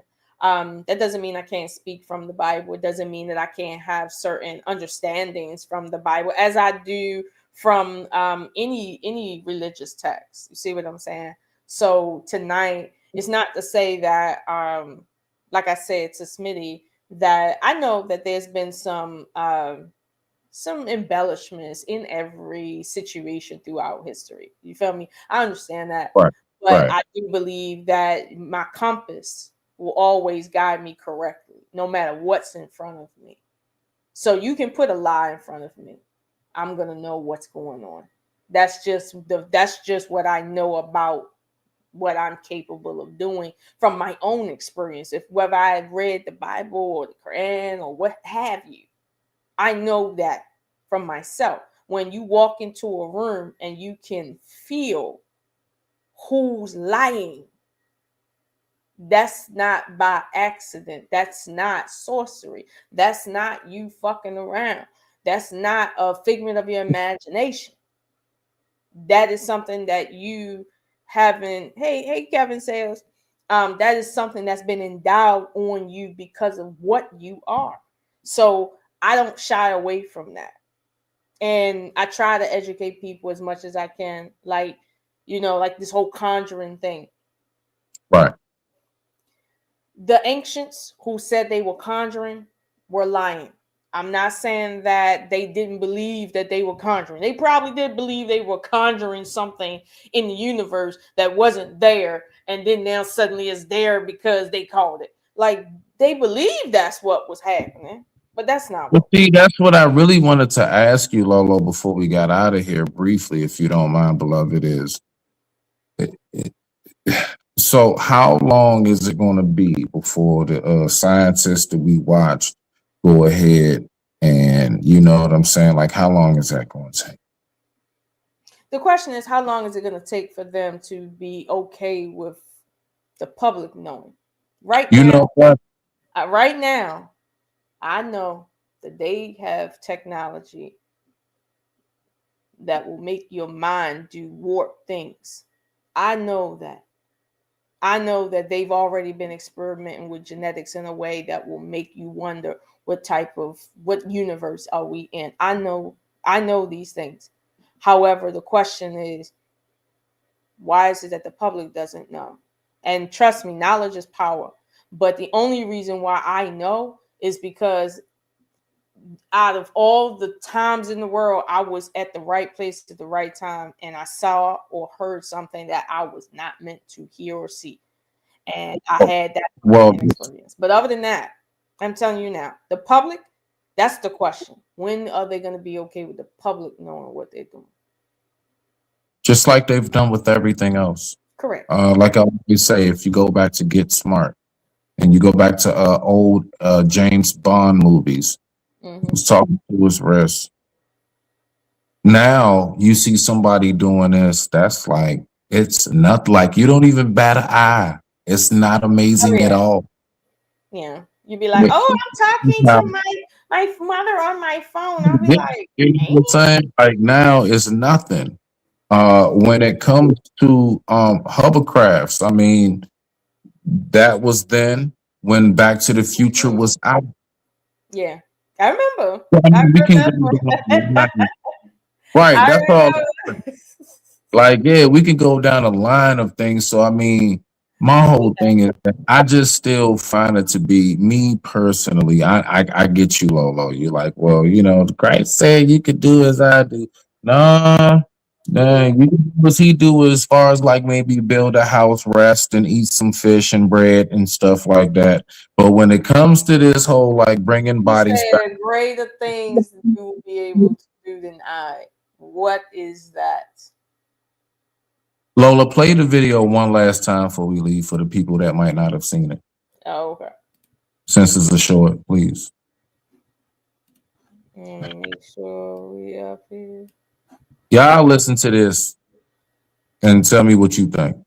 Cause I'm sorry, I just can't. I don't know. Death is I don't know. And just because a person has died and they've been given a time of death declared and essentially, called a corpse, the cells inside the person's body have not become so damaged that we can't bring them back. So as science has progressed, we are now able to manipulate those processes for hours after death and bring back a whole person and study their consciousness during that time, which was impossible until very recently, right? And so the incredible discovery through this is, one is that we can bring back people and send them home. We can really have the miracle of science, take someone who's dead and make them alive again, which is amazing. Death is a process. All right. So Lolo, He And so said everybody, hours. He said hours after death, not don't days. listen. You're 121 years old. There's an older woman in the DC area. I think I saw in some little news thing on my phone. Little I local. know he's talking. You know what I'm talking about, right? Yeah, she's about 121 years old. All right. She finally passed away. All right. You trying to tell me that, okay, it's hours after. You bringing her back for what? Okay, no, You know what I'm Listen, saying? Like, I get no. At this point, what this gentleman is saying is that they're experimenting with the possibility of bringing people back. Now, what your question is legitimate. Why would we bring everyone back? That's not what he's talking about. But why wouldn't we bring children that pass away in car accidents back? Why wouldn't we do that? because you don't know who the little bastard was going to grow up to be. That's not your choice to make. All right, fine. Why would Jesus brought a little girl back? Nah, Why you right. Why wouldn't we bring people? Why wouldn't we bring people back that die in a way that you see what I'm saying? Like they had a kidney, they were waiting on a kidney, and now we can get them kidneys. We can grow them kidneys. In fact, why wouldn't we bring them back? Why you wouldn't know, you hit a spot with that one. All right. You know what I think would be a good idea if they could get this off correctly? I think it would be a good idea for the government to mandate that anything more than 120 years, they cannot bring you back. You got 120 years. That's the natural progression of your biology, 120 years. So you talking about, okay, so hold on. You're talking about if, okay, boom, shot, for example, James gets shot, boom, pass away. You talking about put him in like one of them little incubator tubes where it's all cold and icy like Superman and shit, and just preserve the body, and you only got 120 years inside of a capsule. No, that's not it. That is No, not it. I'm saying, like, I'm trying to picture, you know what I'm saying? No, and now this is the question I had for him. When someone dies of something, right? The something they died of is why the body can't no longer sustain itself. Thank you. So if you don't fix why the body couldn't sustain itself, it almost doesn't justify that you bringing their consciousness back, because they'll just immediately pass away. So this is one of those questions that they're trying to figure out. And Can you imagine making somebody go through that again? Can you imagine that? Bring them back just for them to be convulsing and shit and just be like, what? Cuss you out and then go again? Like, that'd be terrible. That would be terrible. But I understand what they're trying to do, but they have the mountain is very steep where that's concerned. I think, like the Bible says, they're going to reach their hand for, and they're going to be able to do whatever they want to do. They will be able to do whatever they reach their hand to do. And right now it's in its infancy, sure, maybe a little further. But at the end of the day, if they can figure out how to sustain a body that has passed away, like if you pass away from a brain aneurysm, right? Bringing you back, you still got the brain aneurysm issue. No, but not just that. Listen, this is why I made the example of the 121-year-old woman. The fact is, okay, you bring them back. They're like 90, whatever. They're 50, whatever. Okay, you bring them back. They're here. The body breaks down. I don't care what you do. Your bone, everything slowly, it breaks down. Right. Like, what, you know what I'm saying? How really, that's why I call that. They haven't spoke to that yet. And I'm not saying they don't have answers. Because because there is no answer. You can't do nothing with it. Don't say that yet, because just because he didn't say that doesn't mean they don't already have that already in pocket. So he's telling you, hey, we got technology where we can do this. If he said that it works, then it's common sense. You don't bring somebody back that don't have a head on their shoulders and they got the head chopped off. You don't bring nobody back like that. That's not how that works. But if you can bring somebody back that died 1 hour ago, that had like heart failure or kidney failure or something like that, right? That might work. it might work, because I've heard of people saying that they died and their spirit was next to their body for a while and then they got back in it. But under certain circumstances, it could work. And if it does work, kudos for them. If they can keep people alive until the year 120, because like you said, the body decomposes and they want to help you live as long as you possibly can. They have to train.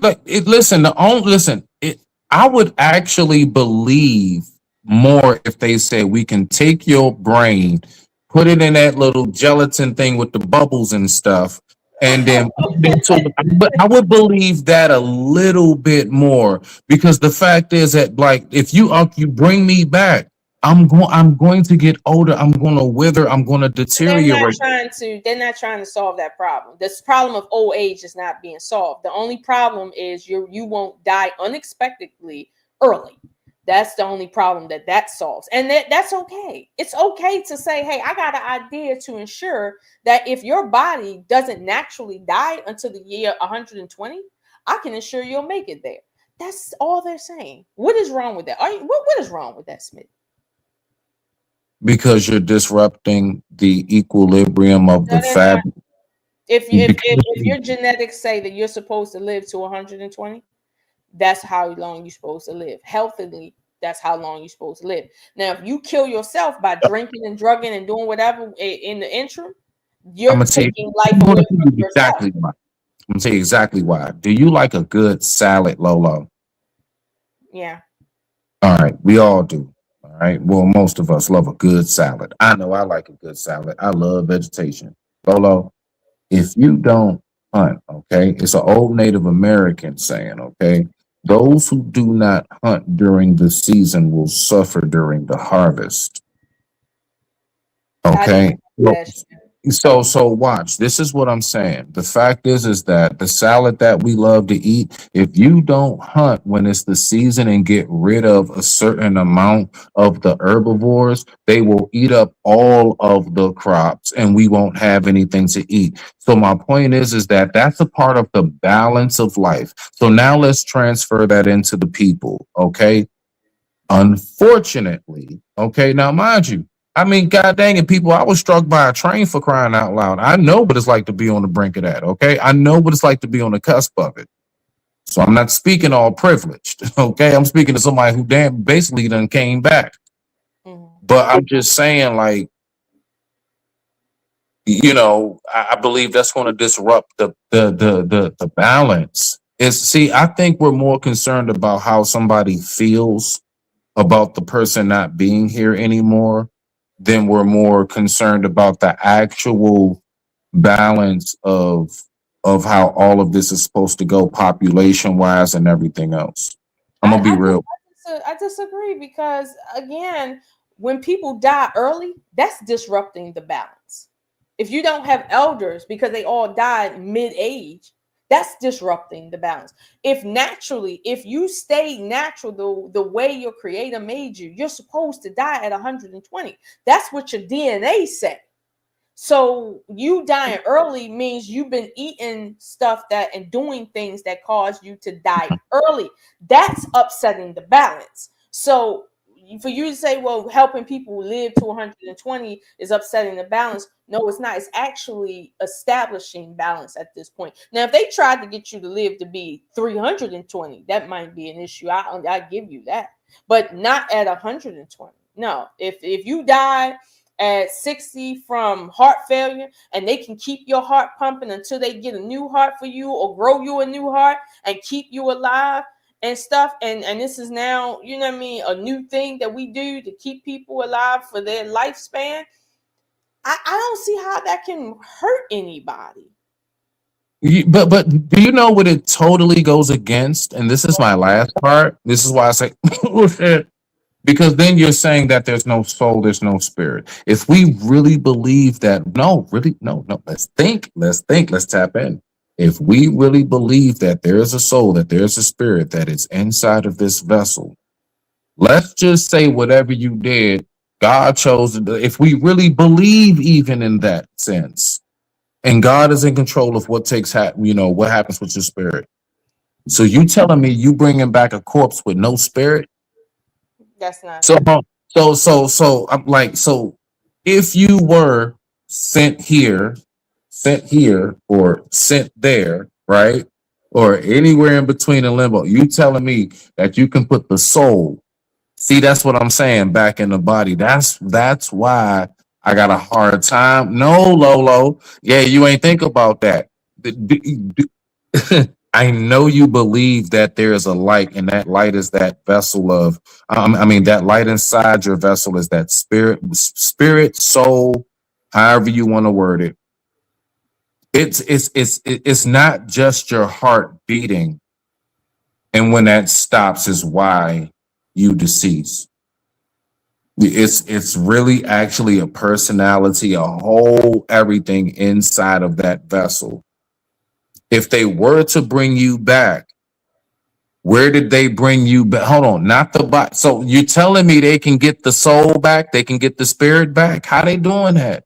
the thing What is? that you're missing. Come on, the only thing we got is resuscitation. No. The thing that you're missing is that these scientists are not concerned with where the soul is at. They're only concerned with their experiment. If someone passes away and they're able to do what he said, and they come back and they remember what happened an hour before they passed away, they remember their name, what year it was, who their mama is. They're not concerned with where your spirit and soul went and if it's separate. They're only concerned with results. You are concerned with, well, where did it go? Where didn't it go? Because you on that woo-woo shit. But at the end of the day, at the end of the day, people have said, I died. I didn't want to come back and I was sent back. I died. Right. I saw my body. I wasn't in my body. I can tell you what was happening, and people have told you that the soul, the spirit, whatever you want to call it, separates from the body, but it can go back at will. But you don't believe that Jesus said that he called several people back into their bodies, including his own, at will, and you still don't believe him.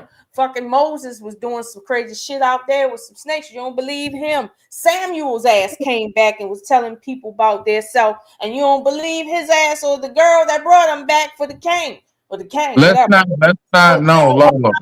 Let's not. Y'all are some let's not go that far. No, Lola. I can't let you go that far. Before we end this day, I cannot end this show like that. Disbelievers. Get this clarified first, just before we get up out of it. Lola, you do believe that there is a spirit inside your body, right? Yes or no? I don't believe that. If I believed that, I would have to doubt that you on the screen right now. So where do you think your voice comes? Hold on. So I really want you. No, yeah. Let's think about it. When you speak, your voice is unique. You have. I'm talking about because your voice is like mine too. My voice is unique. Like I sound like me. Where do you think your voice is coming from? You really just think that's just coming from like a vocal cord or what have you, or do you think that is the instrument like a organ, in a sense, like an organ, right? Because that's why it's called organ. Isn't it funny? I'm just saying. Where do you think your voice comes from? Where does your voice come from when you're not speaking? You hear yourself speaking in your mind, right? Where is that coming from? Even better. That's what I'm saying. Where does that come from? Where do you think it's coming from? It's you. No, I didn't say it wasn't you. I said you right now, if you don't speak, but you think, you hear something. You hear it the same way you're hearing me talking right now. You can hear something that is not actually being said in the room through the same apparatus you're hearing me from. Where is that coming from? That depends on the person's mental mindset. Just say you don't know. It depends. Okay. I don't know. Okay. I don't know. If you don't know, don't be doubting Jake over here that's trying his best and hardest to make people's lives longer. Okay, it's good that they trying to help us with lives, because usually in history they've been killing folk.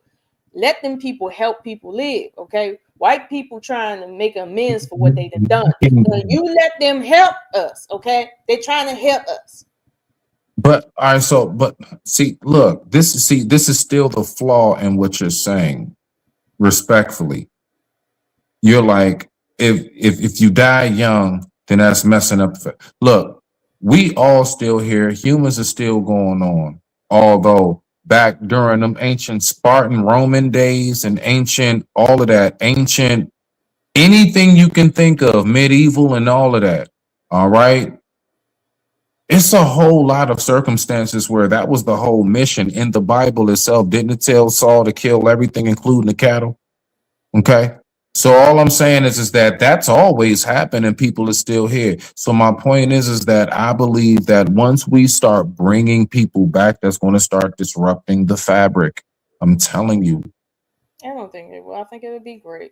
I think it'd be great that people live out their full lives the way God intended them to, versus dying young. And dying young is dying at 70. And most Black men die at 70 because of health-related issues, not natural causes.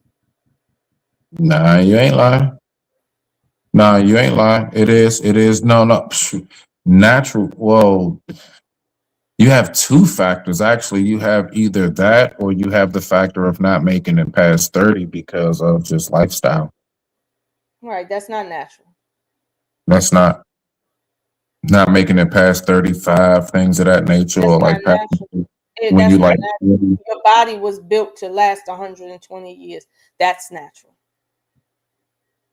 I don't know about 120, Lolo. I mean, maybe 90. No, you know I have a degree in forensic science, so I've studied genetics. Your DNA, your telomeres have a literal clock on them. And it's the one thing in the Bible that tells you that something's true about that book, because it literally says that man's years was cut down to 120 specifically. And then ironically, your genetics says that every human being on this planet is genetically wired to live specifically 120 years. That 120, that's a very, very highly unprecedented number to get correct on the dot. So if what you're saying is true, that the balance is a real thing, the balance starts at 120 years, not 70. So that's cut short. Your life, the 120 is what was cut short too. So at 70, No. that's I'm all talking you, about brother. the 70. Yeah. The 70 is cut 70 short. is all you. That's not what God said that you were supposed to, how you were supposed to die. No, you supposed to live to 120. So this is why I said you believe that the idea when you die, it's your time. It's like, it's the That's time so that difficult you to created for yourself. I believe that your time is based on what you create for yourself. I don't believe that your time is set. Just like right now, if God gave you 120 and then you go and do something that causes you to die at 20, like that wasn't your time, but it was technically the time you chose. So why can't, if you choose to die and let's say commit suicide at 20, why can't you choose to live? Like, why can't you? If you can choose to die, why you can't choose to live if there's a balance? What do you mean if there's a balance? If there's a balance and you can choose to kill yourself, right? Why can't Right. you choose to live? Because it's not in your cards. It is. No, it's not. Science has proven that it is. Jesus said in the Bible that it is. And then we know from our own witness statements that it is. It's not. Not for listen, no, it is. But just like everything that was written throughout science and throughout the Bible, there are circumstances and there are boundaries and there are certain people who like we all know this. So not everybody was given a prophecy. Not everybody was blessed and given pardon. Everybody was given free will. Not everybody was born handsome and or beautiful. Everybody was given free will. And if you have the freedom to choose, then you have the freedom to choose. You can choose to kill yourself or you can choose to live. That's your free will at play. Because if that is not at play, you don't have free will. God isn't the one forcing you to do shit. You have free will. If you choose to do some shit, this is your choice. But the thing is, it's nice and neat to say. Are you listening to what you're saying? It is what it is. That's neat. Are you listening to what you're saying? Mm-hmm. So my grandfather and my grandmother, for example, all right. Now, mind you, neither one of them drank or smoke, and I know this for a fact. My mother's, matter of fact, boom, him right there. That's my granddad. All right, he passed away 86 years old. He was about 86. I still think he just passed away from being lonely because he just moved away from everybody, went back to the country. And my point is, you're telling me him passing away like at 86, my grandmother passing away, I think like something like 84 or something like that, some years after him, because he was a few years older than her.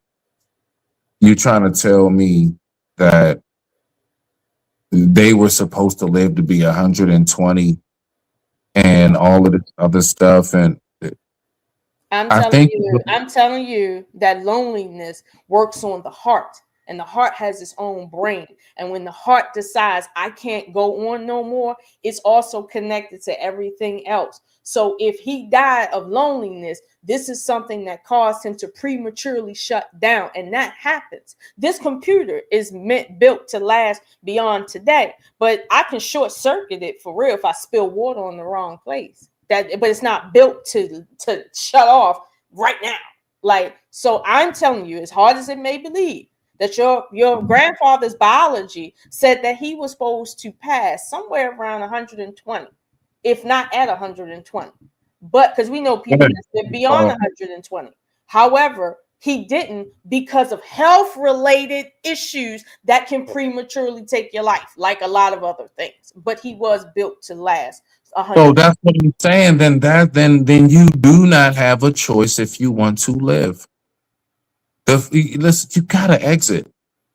You don't have that choice. When did I say you don't exit? You're saying, okay, you said that you can live. I know 120 is the exit mark, but what I'm saying is that that's not supposed. If it really was set up that every single person was supposed to just be born and pass away at 120, first and foremost, like between overcrowding everything, like you got to understand how that's. Have you ever lived in a world where most people live to be 120? I know it sounds cruel, but it's to make it a balance, Lolo. You're not looking at a real balance because you've never lived in a world like that. So you're doubting what you don't know. You've never seen your grandparents at 120, but if you've seen two of your grandmothers at 135, you wouldn't be sitting here talking like that. I get you on that. I'm just saying, okay, so my great grandma, Annie, she passed away. She was like 91. That's the oldest I think in my family I've ever heard of was Annie. I think the oldest person you've ever heard of? No, in my direct from like grandmas, granddads, uncles, aunts, and everything. The oldest was my great grandma. I actually met her. Like I know she was old because I was born in 82. She passed away at 91 years old, and she lived until I was about 12. So that means, yeah, she passed away maybe around in the 90s. Yeah. So you have people that live up until their 90s in your family that you know of. So no one can tell you that 90 something isn't realistic to live and that you're cutting off the balance of things to live to 91, right? Nobody can tell you, right? Exactly. Okay. Now, if you go someplace else and the average lifespan is 98, are you still going to sit and say, well, that's throwing off the balance? 98? No. Okay, 98, 104. We have 3 people that's 104, right? To bring them back. Hold on. Now I said 104. I can show you that that human beings are living longer, and 104 isn't really that bad, and people are not living like sickly to 104, right? I can show you couples, people, and if I leave the United States, I can show you even more. But it's like That's 104. We only 16 years away. Only Well, 16 years away, not 400 years away, 16. And you're sitting here well, arguing with me about what is real when I can show you people that are beyond 120 years old. And you're talking about, oh, well, that would upset the balance. No, it wouldn't. What balance? People are living and dying. Okay. People are on this planet, in which we got plenty of space. We have plenty of food. You know how much food we throw away from the little bit of space we do use? Stop it. Stop believing the hype. Okay. Your Lola. said 120 years. Your religions said 120 years. There's no reason why it shouldn't be 120 years, because let's be honest, Abraham died at 200 as well as his wife, and you don't say he's a fiction of your imagination. And that's what I wanted to. So how was it that so they was able to live to be 200, 300, 800 years of the shit, and they had nowhere near the medicine and they had nowhere near the medicine and technology that we have today. You don't know what they had because you wasn't there. All you know is that they, at the time he lived, his father lived to be 200 and some change. He lived to be 200 and some change. His wife lived to be 200 and some change. And we don't know about his nieces and nephews and cousins and uncles and all of that. But we know that whole family is over there living over 200 years. Now, you don't deny that he existed, but you want to deny the age that somebody can live when he died at 200. I got you. I mean, who was it? Job or Abraham? One of them. Their wives. Yeah, wives got pregnant like at 90 Abraham something. Abraham is supposed to have lived during the 18th dynasty. We got that on record. Supposed. Okay. That wasn't that long ago. In comparison to the evidence we do have that humans been on this earth, that wasn't that long ago. So you're telling me you believe that Abraham existed? We have no physiological proof that he existed, but you believe he existed, and he lived to be 200, which no genetics say that you live to 200. It says 120 in the DNA, but you're gonna doubt me when I say that living to be 120 is quite normal, and dying at 80 and 70 and 60 is dying young. But you believe Abraham existed and lived to 200? Well, see, the thing that baffles me, all right, it does baffle me how we have plenty of tombstones and document records of how long pharaohs have lived. But for some reason, when it comes to these prophets, from a David, a Solomon, Abraham, Moses, Aaron, Job, you name it, for some reason, everybody's bones are missing. That doesn't mean. So you think that everybody that was written about in the last 700 years, we should know where their graves is at, because people prior to then knew that we would need to know and catalog everybody? That's what you believe? I'm just trying to figure out how is it that we have evidence of like the first cavemans, and we have, I know you've seen some of them. They got names and stuff, and they got them when they literally primitive human. But for some reason, that era of the holy days, I'm talking about Bible, Quran, Torah, all of it. For some reason, throughout them days, it's like bones just was missing for some reason. Here's the thing. You see what I'm saying by that? You got dinosaur bones. Here's the thing. I can think of several reasons to further explain why you don't have a specific grave. Maybe because during that time, people didn't make graves because they were nomads. You don't create graveyards when you're a nomad. You know what you create? A burn site. When you're a nomadic culture. We know if you are a maritime culture, you put your dead and you throw them over into the water. Okay, that's if you're a maritime culture. Now, settlements is something that came very, very late in the game after Egypt. Now, mind you, what you're talking about is one group of people out of thousands. One, Israelites, the small tribal group, that a Canaanite tribal group that say they wandered in the desert Okay. Mhm. And you're saying, well, we can't find the graves of the people that they said they were related to. Mind you, the people they're talking about is Iranian.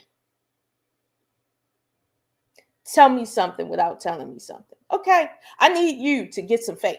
I need you to, even if you don't have faith in religion, have faith in what's in your veins, man. Go look it up. I'm not telling you what I don't know. Go look it up.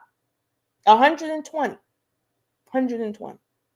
120.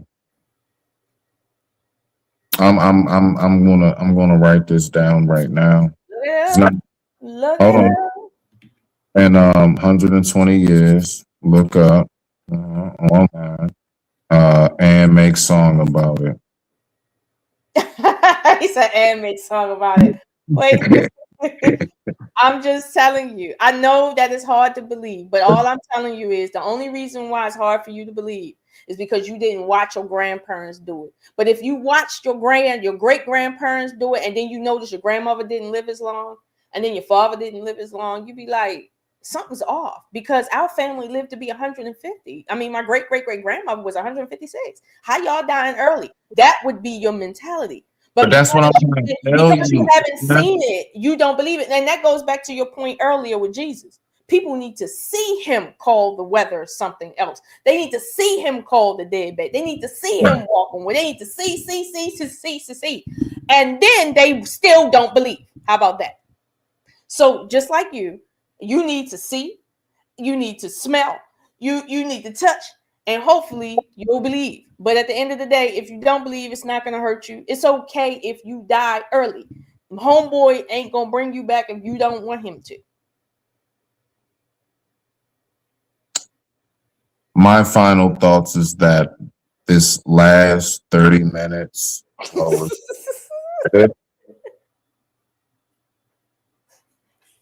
he has been very antagonistic. He has been non-cooperative.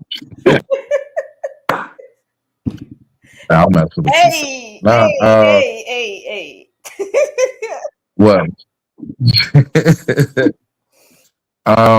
nah, man, this has been a great show, man. I appreciate everybody tapping in. I will say on my final words, this show was not about to get you to be all like death scared or worried. Because first and foremost, I don't believe we die. Life must live, death must die. So if you're of life, you shall live, right? And I mean in this body or not. My point is, I do believe that is something that we should take time and think about just a little bit more, especially those of us who starting to slowly get up there in age. Like, yo, like, man, I'm in my 40s now. Like, I always remember just talking to people at this age. I don't never remember being here. You know what I mean? And it's like the more and more it goes by, it's like the more I find myself reflecting on life. And it's an old saying that goes, the youth will always talk about the future because they're in their past, and the elders will always speak about their past because they're in their future. And I find myself talking about back in my day a whole lot more now. And it's just making me slowly, and I'm talking about, yes, in my 40s, I'm saying I'm slowly starting to recognize how it works. How, like, with each season that passes on, it's just if you really pay attention to your body and who you are, how it all plays out. So, no, that's all. It's just, I don't think that's something we pay attention to enough. And I know why, because we all scared of it. We want to run from it. But yeah, every last one of y'all asses want to sit around and play horror zombie games, and you want to watch horror movies all day. I don't get it, but I'll leave it alone. Okay. All right. You like to watch the shit, but you don't want to talk about it. Okay, But cool. it's sensationalized to see The Walking Dead, and they look gruesome, right? What about if you've seen The Walking Dead like it was described in the Bible when Jesus came up out the grave and other people came up out the grave with him? They were leopards. They were leopards. They just had a disease. It didn't say leopards came out the grave when Jesus, after the third day when he was risen. It says that other people came out the grave too, not leopards, other people. and they were walking around like regular people. So what I'm saying is, listen, it's a lot of stuff in religion that people don't pay attention to. But trust me, The Walking Dead is a reality, but it don't look as gruesome as that. It looks more like me and you. Like, I died yesterday. I really did, for 3 hours. And I came back and I'm here and I'm telling you, death is different than what you think it is. Death is almost like it's like a wave. The wave in the ocean. There's no separation between the waves of the ocean and the ocean itself. So that's how death is. It's like you're not away from anything. It's just a different like a different shape of reality. It's not a difference. Like, you don't go anywhere different, which is why some people may feel that their ancestors are still here, because technically, based on what we are, not our bodies, what we are is permeating through the fabric of space. And right. So I'm okay with learning new things that my ancestors didn't know. Maybe they didn't know how to live to be 120. Maybe 120 is what it was shortened to, if we want to believe that. Maybe it's longer than that. But I know, based on my studies at the university, it's 120 minimum. So we've been dying from early age, not old age, early age. So I would suggest getting some faith. I would suggest getting some health care, like your own health care. I would suggest making sure we understand that, listen, if I can watch a 90-year-old woman get up and pull her whole body up and then put her legs up like this to her face, and she just as strong as she ever was, everybody can do that. It depends on you. You got a choice to live, or you got a choice to die. That is your choice. Thank you, Dr. Sebi. You're welcome. I mean, and with that being said, I digress. My mic is muted, man. Shout out to y'all. Lola, the next episode that I'm going to do is basically going to be about carnivorous diets versus herbivore diets. So you guys stay tuned for that, because that's something we want to talk about as well. I believe it's my duty as a retired chef to give you at least what it is that I know when it comes to both factors of it. So I'm going to do a herbivore versus carnivorous diet. Okay. Okay. And see what we got on that. But with that being said, y'all have a good one. Shout out, Lolo. I appreciate you, fam. No problem. See you guys next time. Great stream.